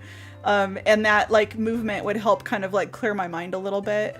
I don't know, it helps me like keep like, I feel like a fresh approach to stuff and help me like kind of stay excited about what I'm doing. And then also too, I think trying to find ways that work for me instead of, there's a lot of videos that people have put out about like what you should do to grow your YouTube channel, what kind of content that you should make, and everybody has a formula of how they grew and became successful. But the thing is like that there's not like a one formula that works for everybody, and so you can really like make yourself feel kind of I think kind of down, right? Where if you're trying somebody else's formula and it's not working for you, then you kind of feel like you're the problem, when it's just like, well, you're using somebody else's formula. And so I think it's fine to use somebody else's formula as like their workflow formula as a starting point. If maybe you don't have an established workflow and you start from from somebody else's as a springboard, but be willing to adjust and change a little bit to meet your own needs. So if you're trying to study and your best friend is, like their brain is just wired differently than yours and they're able to study for 3 hours at a time, but you're like me and you're just not able to sit still for that long, then make your study sessions, break them up into chunks and into smaller pieces that are more manageable. And then also, if you don't have an idea of how long time it's going to take for somebody else might finish a task sooner than you, or they might take longer to do the same task. But kind of keeping a record of how long it took you to do the specific thing so that you understand that about yourself. It helps. I think it helps anyway. That's my pro tips. Yeah. Well, and I think it's good to tell people like, oh sure, do what works for you, but also that leaves it's so like wide open, right? For like, okay, well, the world is your oyster. Find what works for you. But like kind of maybe start with like maybe start with something that seems kind of appealing. Start with a system that seems kind of appealing. So if digital journaling sounds appealing to you, try it out. You might not be a daily journaler. Sometimes I will journal every single day, and then sometimes it's once a week, and it fluctuates. And so like I just know that about myself, that I kind of like go through these like rolling spurts where it's like all the time, and then other times it's like not. It gets a little like loose, I guess, with how often I'm doing that. But I'm like willing to kind of like fine tune it, I think, when need be.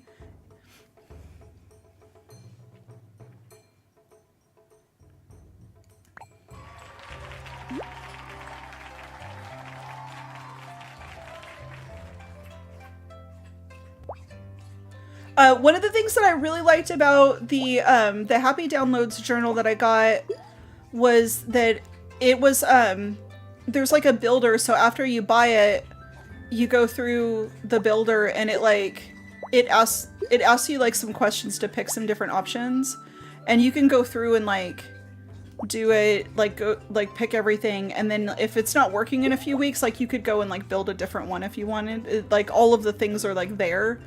And so there was different options. Like I could opt out of having the like weekly calendar in there if I didn't feel like that was useful, or there was like different page layouts that were available, and some of them were like had like different structures on them than others, and so you could kind of like try out different ones that suited you.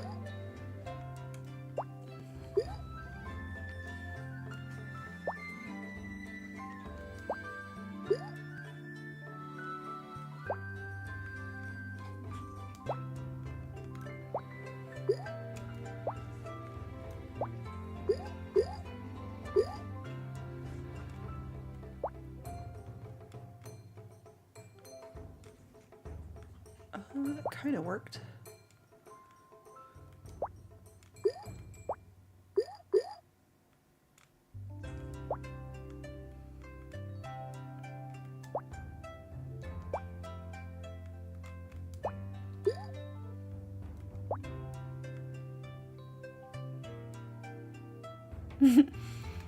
Oh, you're welcome for the words of wisdom. Yeah, I mean, I don't know. I like to share what works for me, because like maybe that will help somebody else. I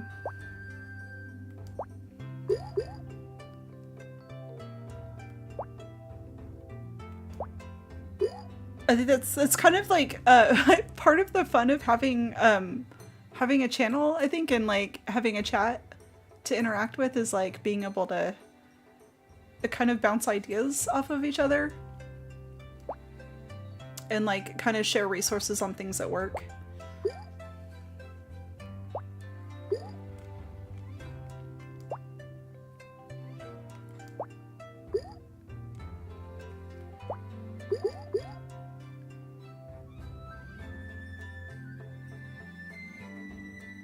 Oh, you did 10 more pulls for Firefly and still nothing? Oh no!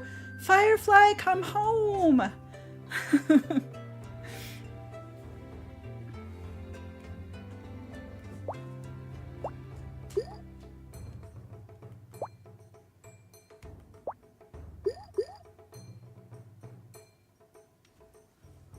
I forget what's the pity for Honkai? Is it 80 pulls, and you're like guaranteed to pull the one that's on the banner? I'm learning animation and drawing software. Each time I learn how to do something in a basic way, I extend the scope of the original project, so it's always not finished. Oh, okay. Do you just like find a stopping point where you turn in your assignment?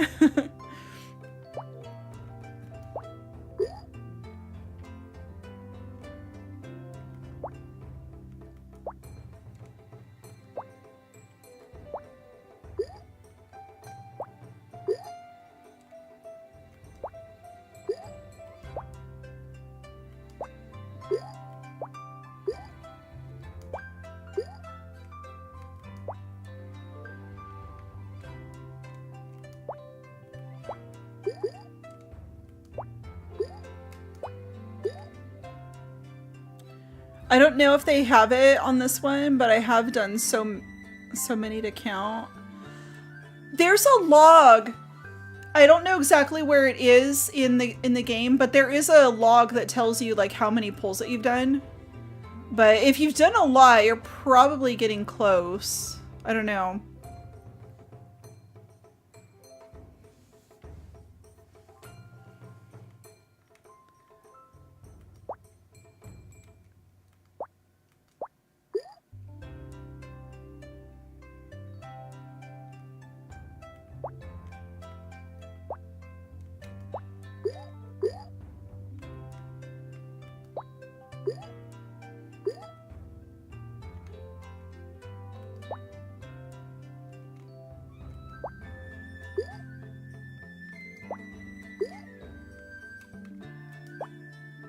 Oh man.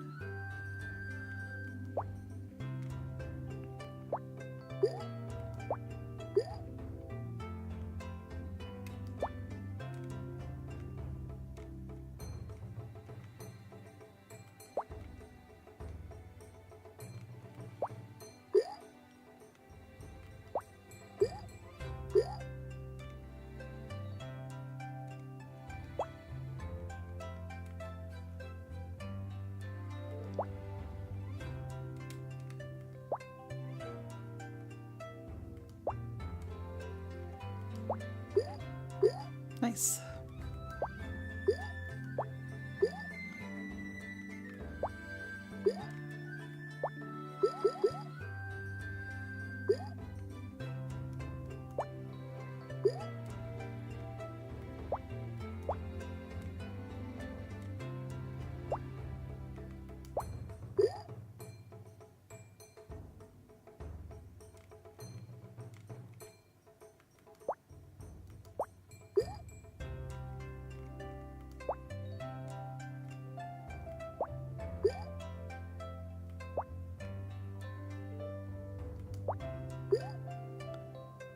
This is probably the most relaxing SUIKA game I've seen. Not a rage quit in sight.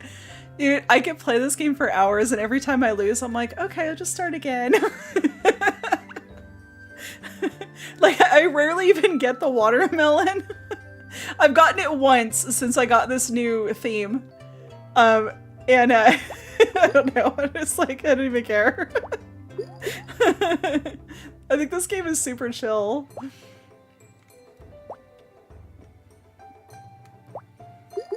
The watermelon will make itself known when it wants to.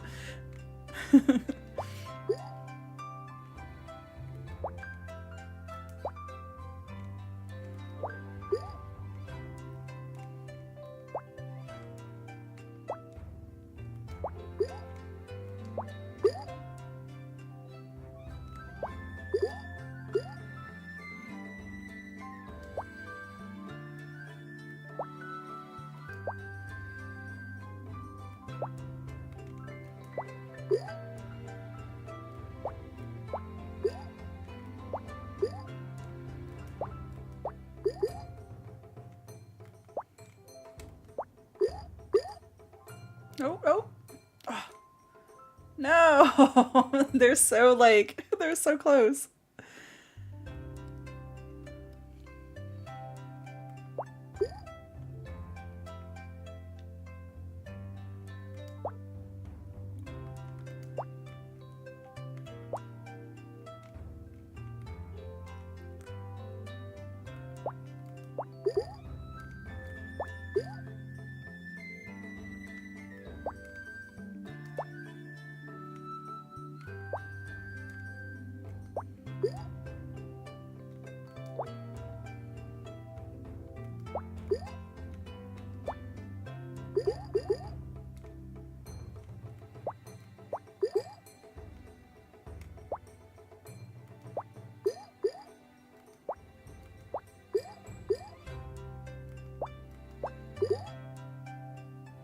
Huh?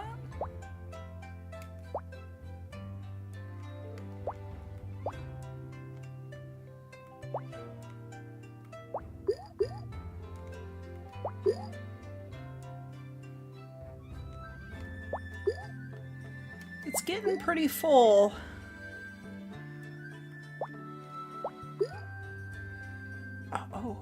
Oh.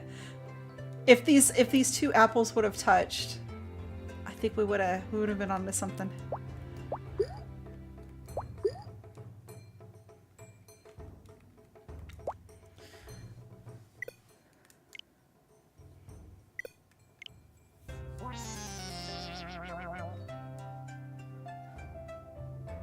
We didn't make it to the daily ranking.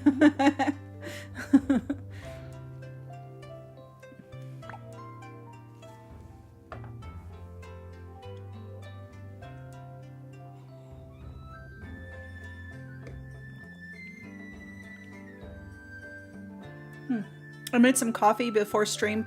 So, Top of the Morning had, like a 40% off on bundles, a couple of weeks ago.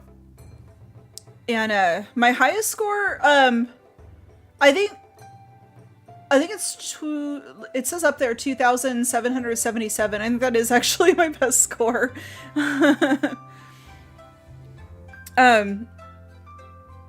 So I got, Top of the Morning had coffee that was like, they had coffee bundles that were 40% off. So I ordered 2 of them, which gave me like 8 bags of coffee. And, it all got here. I normally order coffee from Trade. I have like a subscription for them. But I paused my subscription, and so I'm trying all these different coffees from Top of the Morning. Their coffees are pretty good. I like that company, they donate a portion of their profits to like I think it's like Crisis Text Line and stuff. Like Jacksepticeye does he does Thanksmas every year, and when you buy coffee like during that time, that money goes to like the whatever the Thanksmas charity is. But I think they donate to causes like that, like in between times also. But I think the coffee is like pretty decent.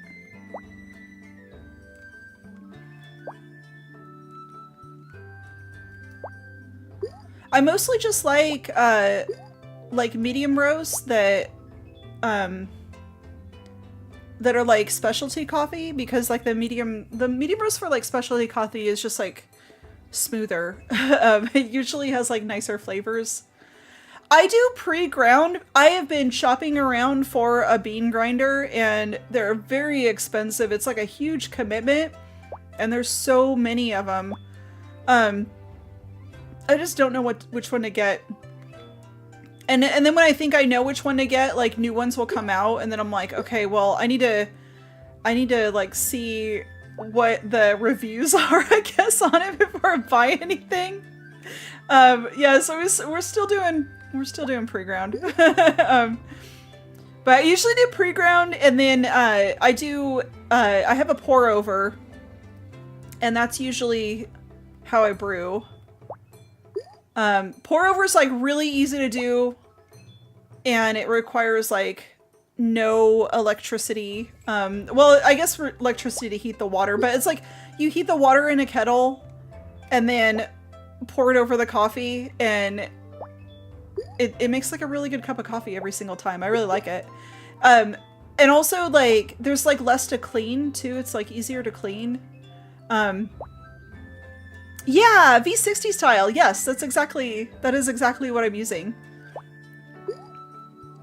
Yeah, in my opinion, like I have one, I have like the V60 style, but it's like it has like it's like a metal piece that has like a mesh in the inside of it, like a really fine mesh. So it doesn't create a lot of like coffee fines when you're brewing. They stay like in the basket for the most part, but I don't have to use paper with it. I could use paper with it, but I usually don't. I usually just brew it without paper, without a paper filter. But I think it works like so good. And I've gone through so many different coffee machines, like, and it's like they're good for a couple of years, but the water here leaves like a lot of minerals on everything, and so like coffee pots just don't really seem to last that long. Like they just get built up with minerals, and even if you like kind of descale them, like I have to take time to descale it, and because after a couple of like maybe a couple weeks of running water through it, it starts to not taste very great. It's like a noticeable like, oh, this needs to be descaled. So it's like an extra thing that I have to do. And so when I got the pour over, my son got me the pour over for Christmas a couple years ago, and that has been like my favorite like go-to way to brew. It's like so simple, but it is the superior brewing method in my opinion. Do either of you watch like James Hoffman? He's like the weird coffee person on YouTube. I like watching his videos.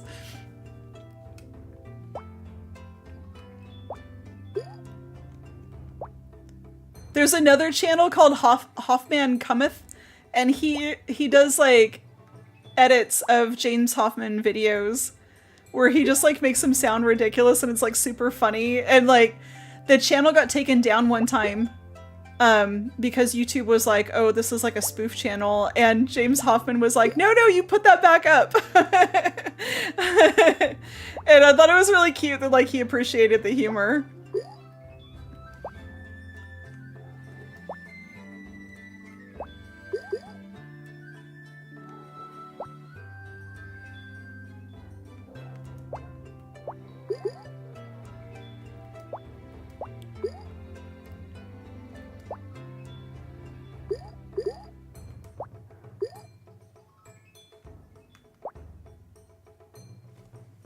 Oh, hold on just a second. I have like an alarm going off.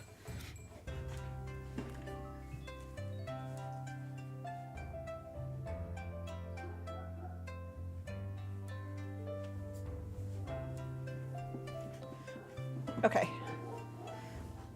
I'm not working at my day job today, but normally on Wednesdays I have like a clock alarm that goes off that lets me know it's like time to take a meal break.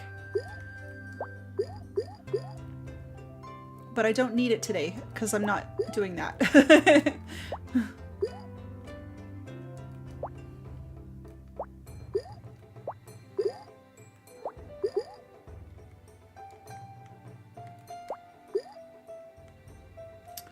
Oh, I need those two to touch. What can I put something up there to make that happen? Yeah.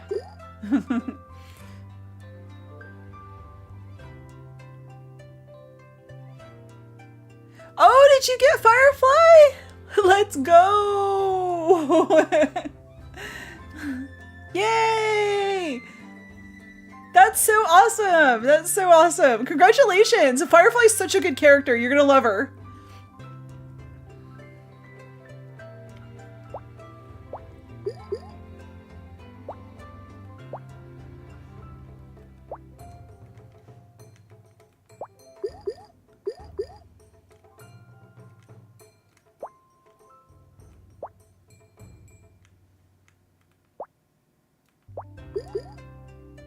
It took you 132 pulls? I wonder why it took so many pulls. I thought like the pity would have given her to you sooner. I thought it was 80. Maybe it's changed, or it's like different for that specific banner. I don't know. I'm glad you finally got her though. That's cool. You did the trial and fell in love with her? Yeah, she was like, when I did her like quest line for Penacony, and I was like, oh, she's so cool. Like, I don't know, she just like, she really like wins you over.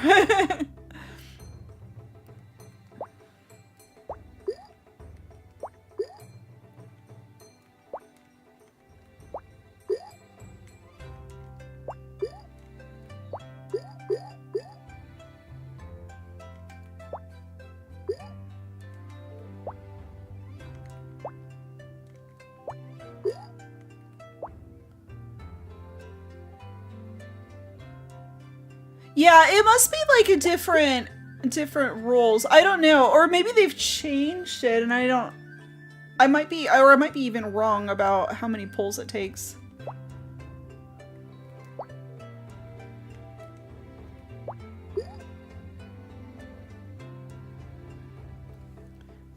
In my coffee journey, I learned that cleaning coffee machine takes two separate things, a descaler and a separate cleaner. I use Cafeza cleaner. Okay. So I usually run vinegar through mine. I haven't done this actually in a while because since I got the pour over, I just clean the pour over with like regular, dishwashing, like detergent. It doesn't actually need like descaling ever. But I would run a mixture of vinegar and water through the coffee pot, and that worked just as well as any store-bought cleaners, but I never tried Cafeza, so I don't know if that one would maybe be better. They sell like a descaler at like the grocery store that I shop at, so I've tried that one and it was like more expensive but not better than just using vinegar. Moto, thank you so much for joining us. Happy New Year! We're talking about coffee and Honkai Star Rail.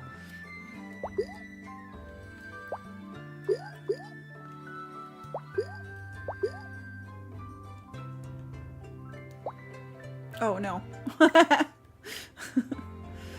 Alright, again. I feel like I need to beat my high score for today just once. Yeah, you're welcome. I hope you had a good New Year's Eve.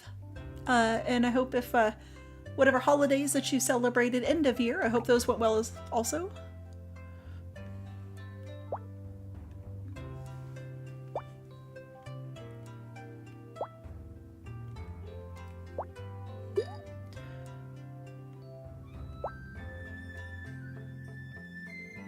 You like iced coffee? Iced coffee is really good. I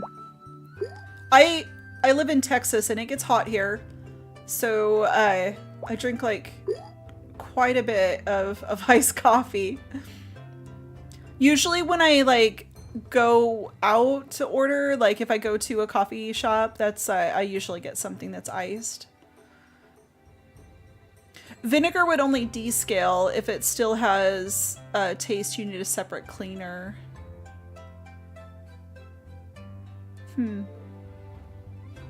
Yeah, I'll maybe try that like brand that you're talking about. That might help my coffee pot.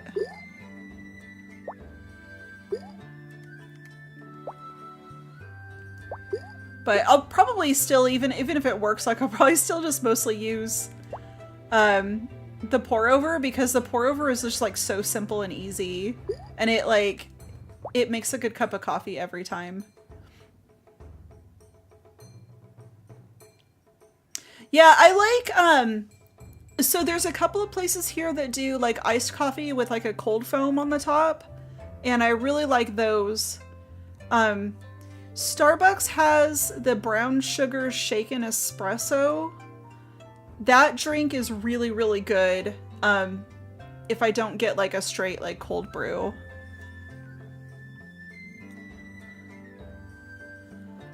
Bye, I'm just visiting people, but I sub to you for your future live streams. I might stop by later again. Thank you, Moto, so much for subscribing. We hope to see you again. I usually stream on Mondays at 3 p.m. Central Time, but I try to do some, been trying to do some bonus streams in between then. But yeah, we hope to see you back again soon. Have a good day.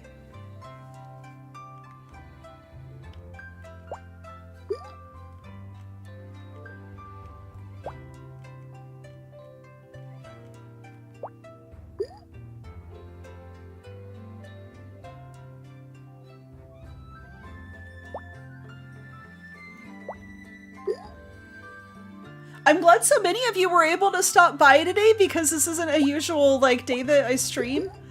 And so I wasn't really sure. I was like, I don't know if anybody's gonna be around.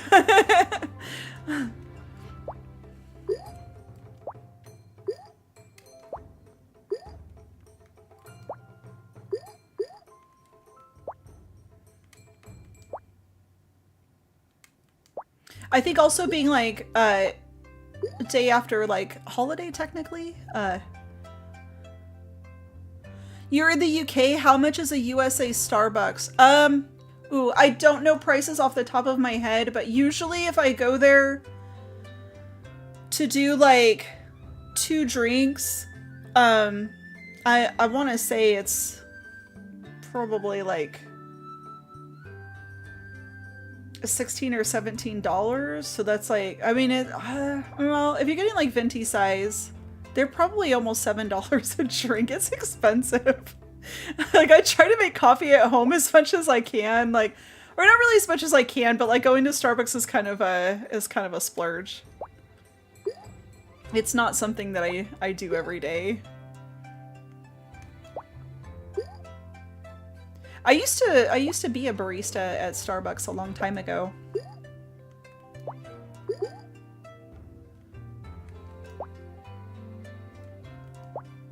I would still love to have like a full like espresso machine and like a coffee bean grinder and all of that. I think it'd be so cool to have all of that at my house. One day I'll do it. But yeah, it would be awesome to like freshly grind beans and then like make the drinks here myself. Jeez, yeah, yeah, going and getting coffee at Starbucks, like so when I worked like in an office, I worked next to people that would like literally go stop by Starbucks every single day, and I'm like, how are you making rent? That's a lot of money. We're talking a car payments worth of coffee at this point, like if you're going every day.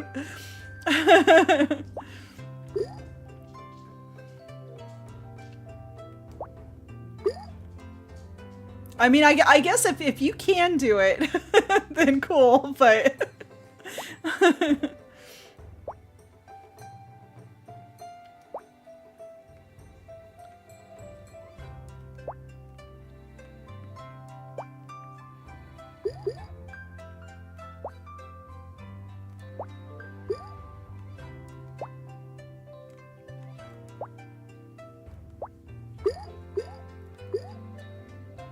Yeah, the crazy prices. Yeah, some of the drinks, like getting an iced coffee isn't that bad. So, it just depends on the drink that you get. So basically, like, I feel like the more stuff a drink has in it, the more expensive it is. But if you're just getting like a regular coffee, it's only a couple of dollars. It's like when you get into like the blended drinks, and the more like specialty drinks that have a bunch of syrups in them, then they start getting expensive.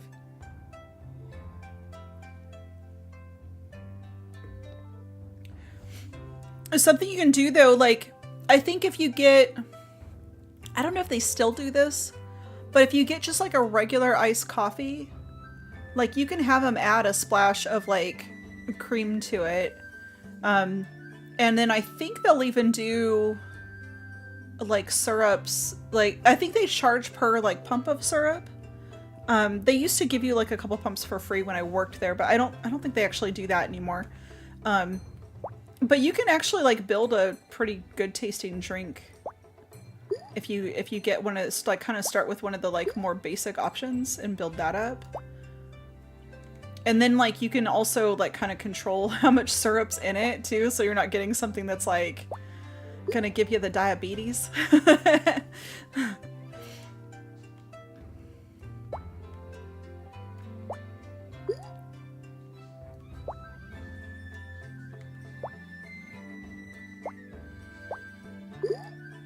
are you serious?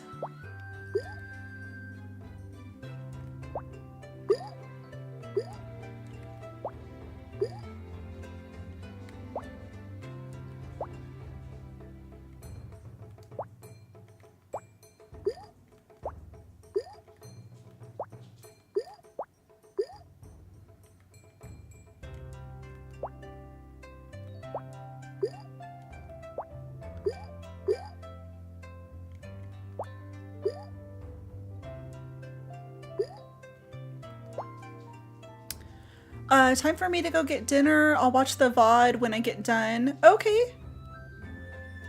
Yeah, you're welcome for the stream, James. Thank you for stopping by. I'm glad that you were able to make it, and I hope that the rest of your day goes super well.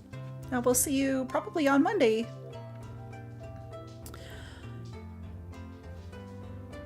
I get scared when they show how much sugar is in some of the big drinks. Yeah, some of them are like kind of crazy. Though, like the Frappuccinos like have a lot of syrups in them. They do have like some sugar-free syrups. But I kind of prefer to like get less syrup rather than having a sugar-free syrup. Because some of the sugar-free like flavors just I don't think they taste very well. Like they kind of that like sugar like substitute sugars don't always taste good. Some of them taste pretty good though. I have a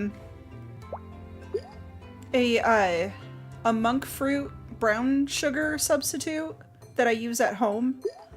And so I like to do like almond milk or like oat milk creamers, but it's like sometimes I want to take a break from those, and so I'll do like just regular milk and a sweetener.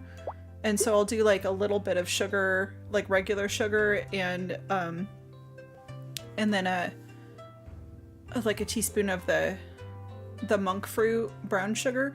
And the monk fruit brown sugar like doesn't have any calories in it. And it doesn't have like it's like not very what's the word for that? It's not high on like the glycemic index like sugar is, right? So it doesn't have that kind of like effect on your body. It doesn't give you a big old sugar high. You do jet black coffee? So I usually, when I try like a new variety of coffee, I will make it and like drink it black first, like, because you can't really, once you start adding stuff to it, like you can't really taste what the coffee really tastes like. So I like to try it like that, like first. Yeah, monk fruit it's a sweetener. It's one of my favorites, like, because I think it generally like tastes pretty good. A lot of them like don't taste very good. Like the I don't know, like the kind of like sucralose ones, like it tends to leave like a weird, there's a weird aftertaste that happens with those that I think I would rather go without sugar altogether, I think, than have that. But there's like some like combinations of like, I think 0 calorie, like the 0 calorie, 0 sugar, like Coke, like Coca-Colas, like those are really good. I usually get like 0 calorie sodas whenever I buy them. The diet ones taste terrible, but the ones that are like actually labeled 0, like those are really good. I don't know. Is it made from ground up monks? No, it's made from monk fruit. It's a monk fruit grown from monks.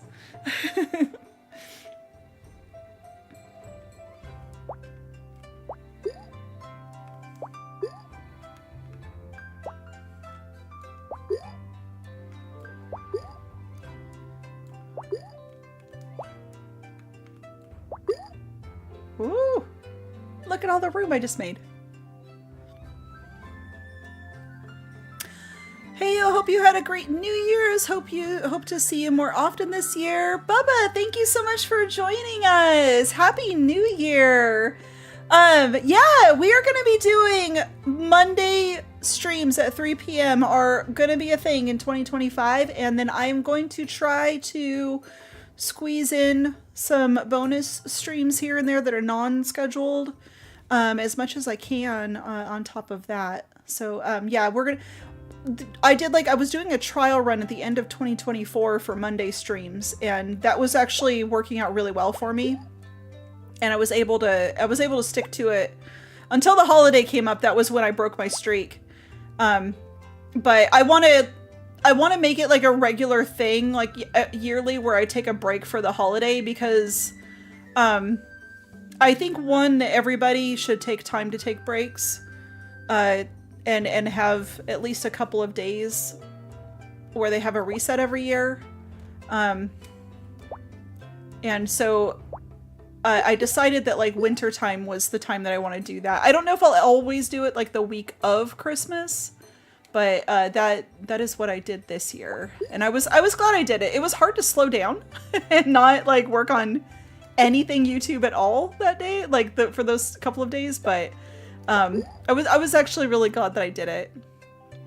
Yeah, and it gave me an opportunity to do like we did a Friendsmas dinner, with our friends here, and that was really awesome because like we don't. My son and I don't like have any family that lives out here, and so it's like always just us for the holidays, and so it was nice to have like a gathering of people that like our closest friends that live here locally. It was nice to have everybody over and like I don't know, just like share a meal together. We got some like cool gifts too. One of our friends stopped by last night and brought some new board games to us. And then we were talking with them about how like, okay, well you guys gotta come back over for like a, board game night.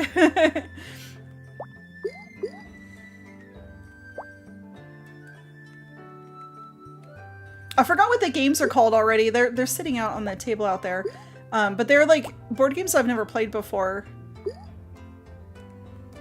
But they looked really cool though.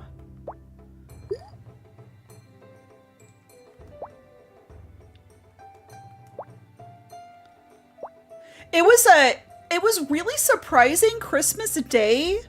I don't know if you guys were online at all Christmas Day, but like I peeked in, of course, because I'm chronically online. But I peeked in and like there was a surprising amount of streamers that were streaming on Christmas Day. I hang out in In-Game Asylum's chat on YouTube quite a bit. He's one of my favorite streamers, and he plays like itch.io horror games, and I don't play those kind of games, and so it's like fun to watch him play because he does a bunch of silly stuff, and he's really funny, and he was actually streaming on Christmas Day, and I'm like, bruh, like what are you doing? But there was so many people online that were like, oh yeah, I'm gonna like stream in the morning and then go hang out with my family like in the afternoon or evenings, and I'm like, I slept in and then hung out with my family. I don't know. They're like, it's a holiday, go relax.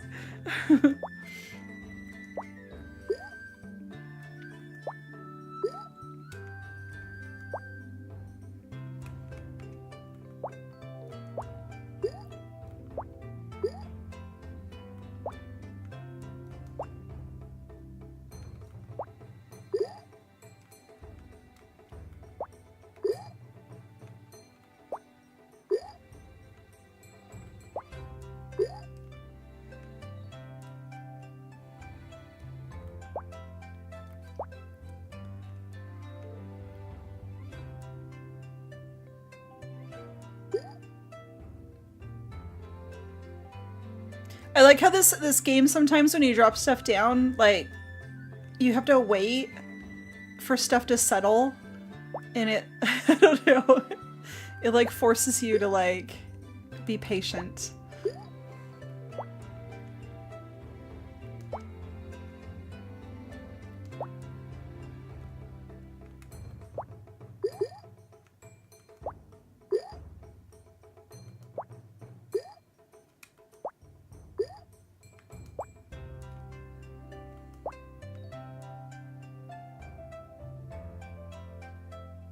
Streaming on Christmas is feeding the algorithm. Yeah, I guess it is, right? Like, I don't know. I'm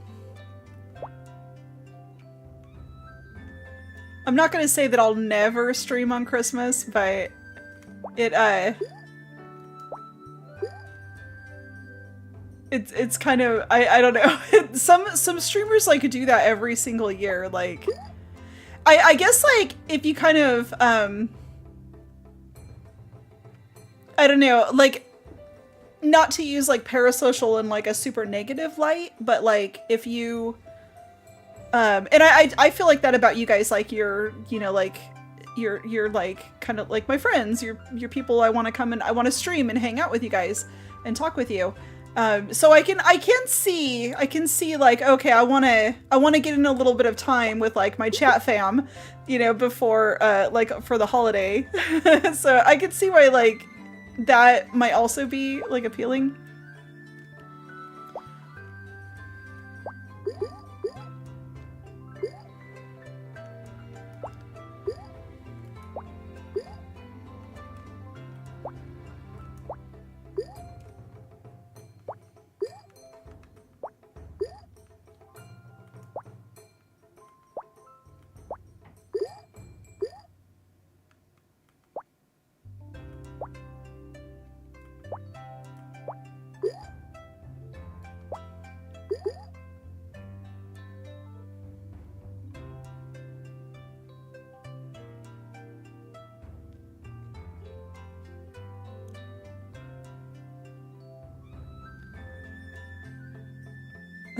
Say it single? What do you mean by that?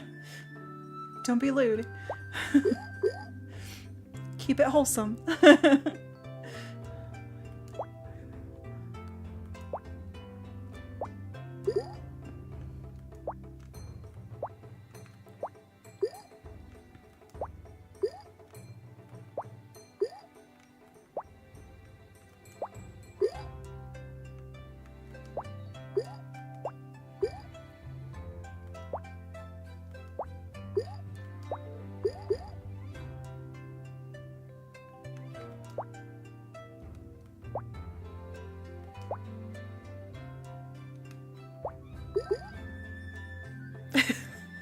Sushi, what'd you do?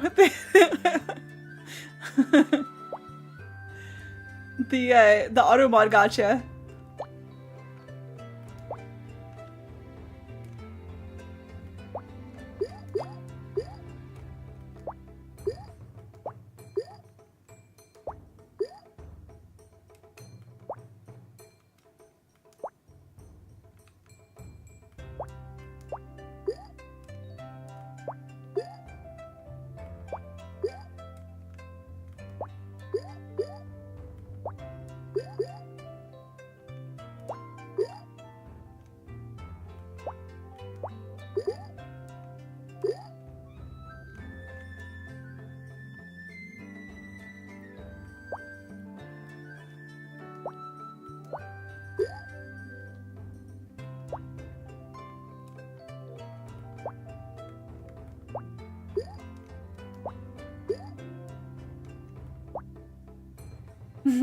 Welcome back, Moto!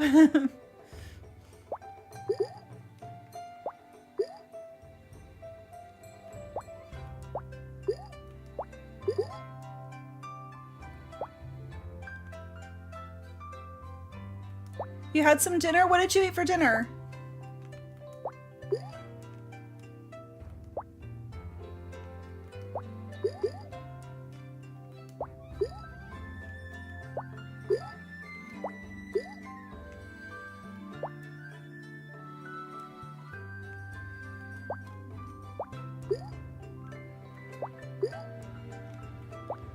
I have no idea what I'm gonna eat.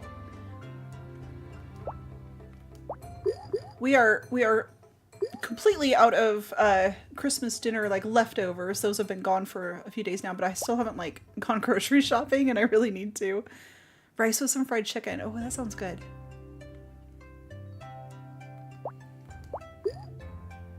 I actually had rice for breakfast this morning.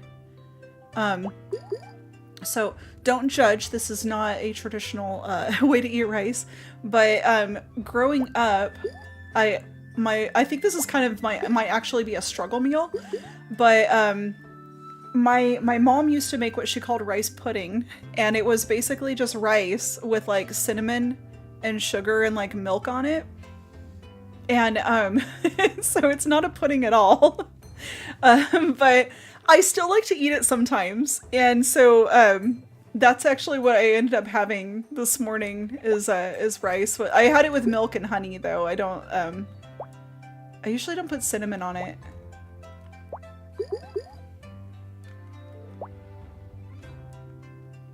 But it's kind of like a satisfying like breakfast item. I like it. It's like it's a very like simple, but it's like sweet, but it's like it kind of reminds me of eating oatmeal, but oatmeal is like so heavy, and sometimes it gives me heartburn. Like it's like I am originally from California. That's where I grew up, and I live in Texas now in the US. That is a rice pudding. I mean, I feel like it's like the most basic-ish of rice pudding, but it's like, it's not even like, I've seen recipes that have all those ingredients, but you're supposed to like put it in an oven and like bake it for a long time. But this was literally like, make some rice, put it in a bowl, and then pour like milk on top of it. So it's like very, very simple. Yeah, I think if you baked it in the oven, it would get like thicker, like it would, and be more of a pudding consistency, because the starches in the rice would like thicken up the milk. I've never actually done that though. It would probably be good that way.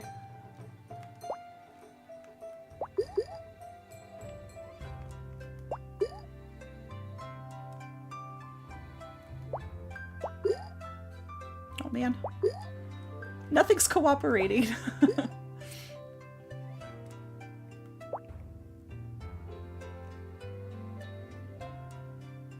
It sounds nasty. It is like, I don't know if I would actually like it if it was something that I didn't eat.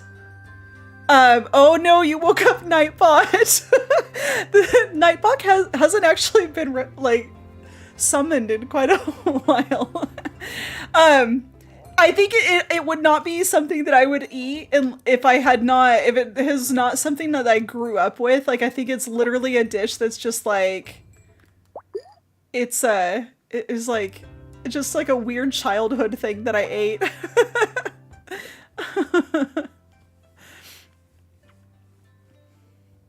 Yeah, it's like rice oatmeal. Yeah. Yeah, I keep saying I'm gonna disable Nightbot because I don't know. I don't think Nightbot actually has the power to ban you. I think it would probably give you another warning. I don't know. There's been a couple of times where it's like I'll tell people to like do hearts in chat and then it's like, yeah, it might just keep giving you warnings.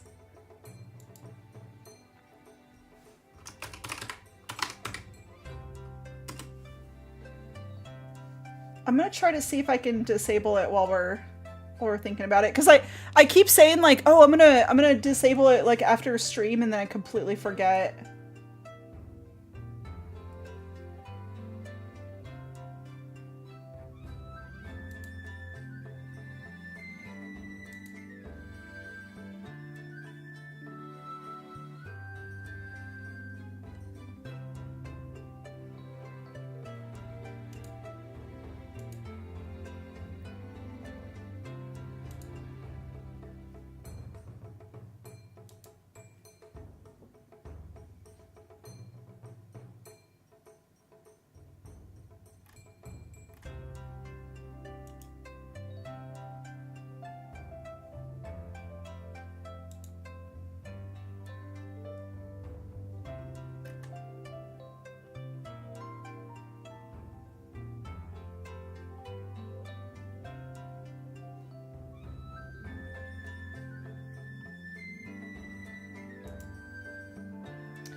Okay.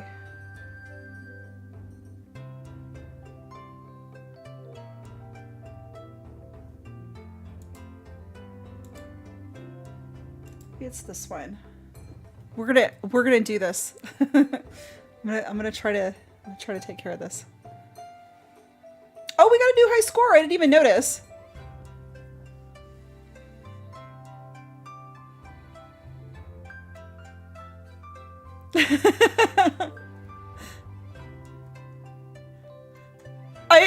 Wait, did Nightbot just give up?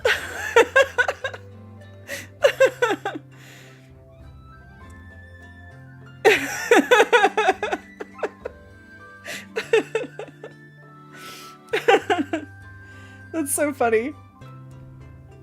We've been treating Nightbot like they're just this like angry old man. You just like, if you wake up, you just like, it's like really ornery.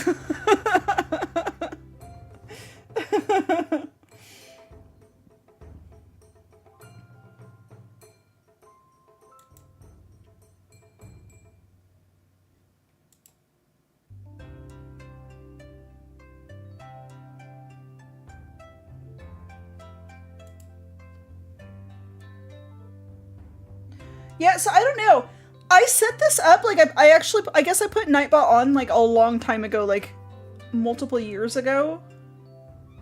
And I, like, don't even remember. I'm trying to log into it with, like, I think I was logged in with it on Twitch initially. Because I used it on Twitch back in the day. Like, 10 years ago. But,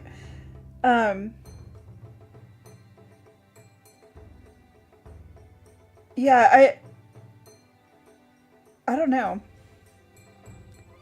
It's like a little virus I can't get rid of. I have a question. What would you do if I super chatted you $2? I don't. I'll do a little dance.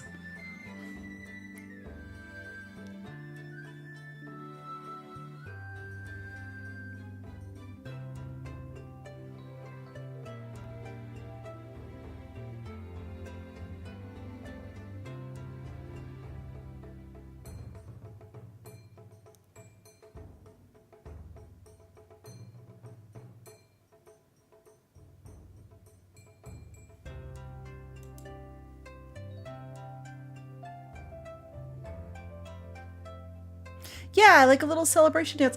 So I was thinking about this. Maybe you guys, for $2, sure, why not?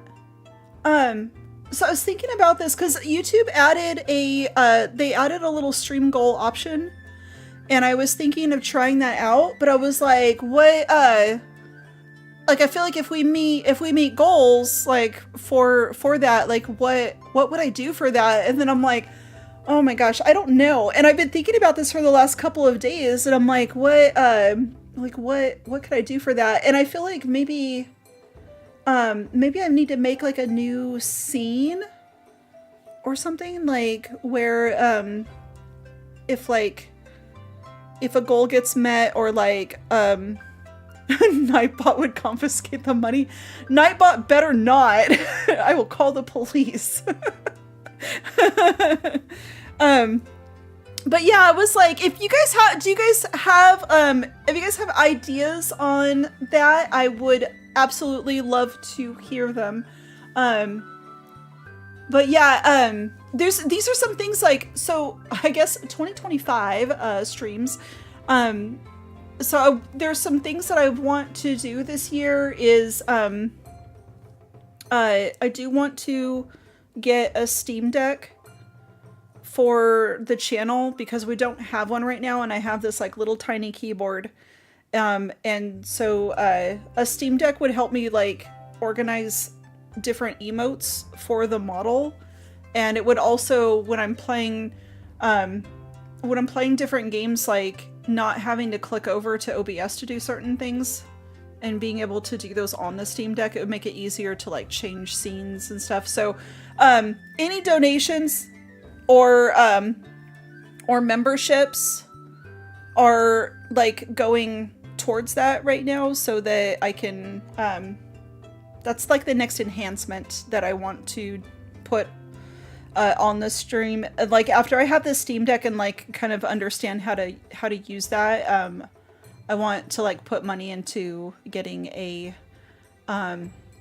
completely like custom model. So that's like the longer term goal.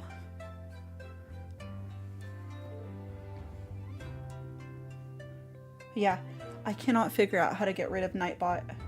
So I'm gonna ask my in-house IT department about that. That's my son. He is my in-house IT department.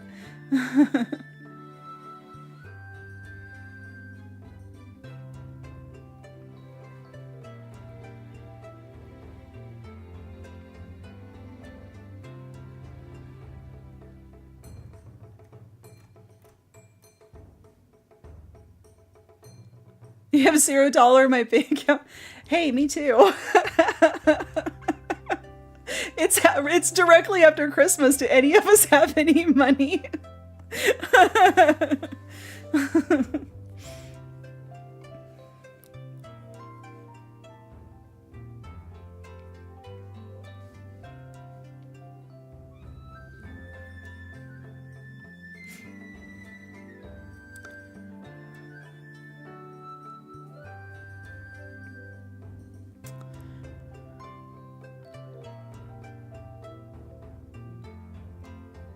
All right. Yeah, I don't know how to make mine go away, but I'll work on it. Well, we'll get him to go away eventually. Moto, don't fight with Nightbot.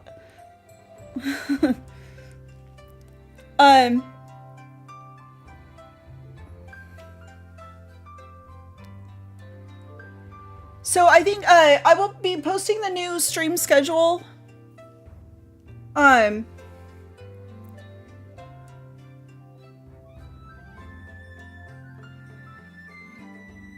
Okay. Moto, I need you to calm down. Let's do that.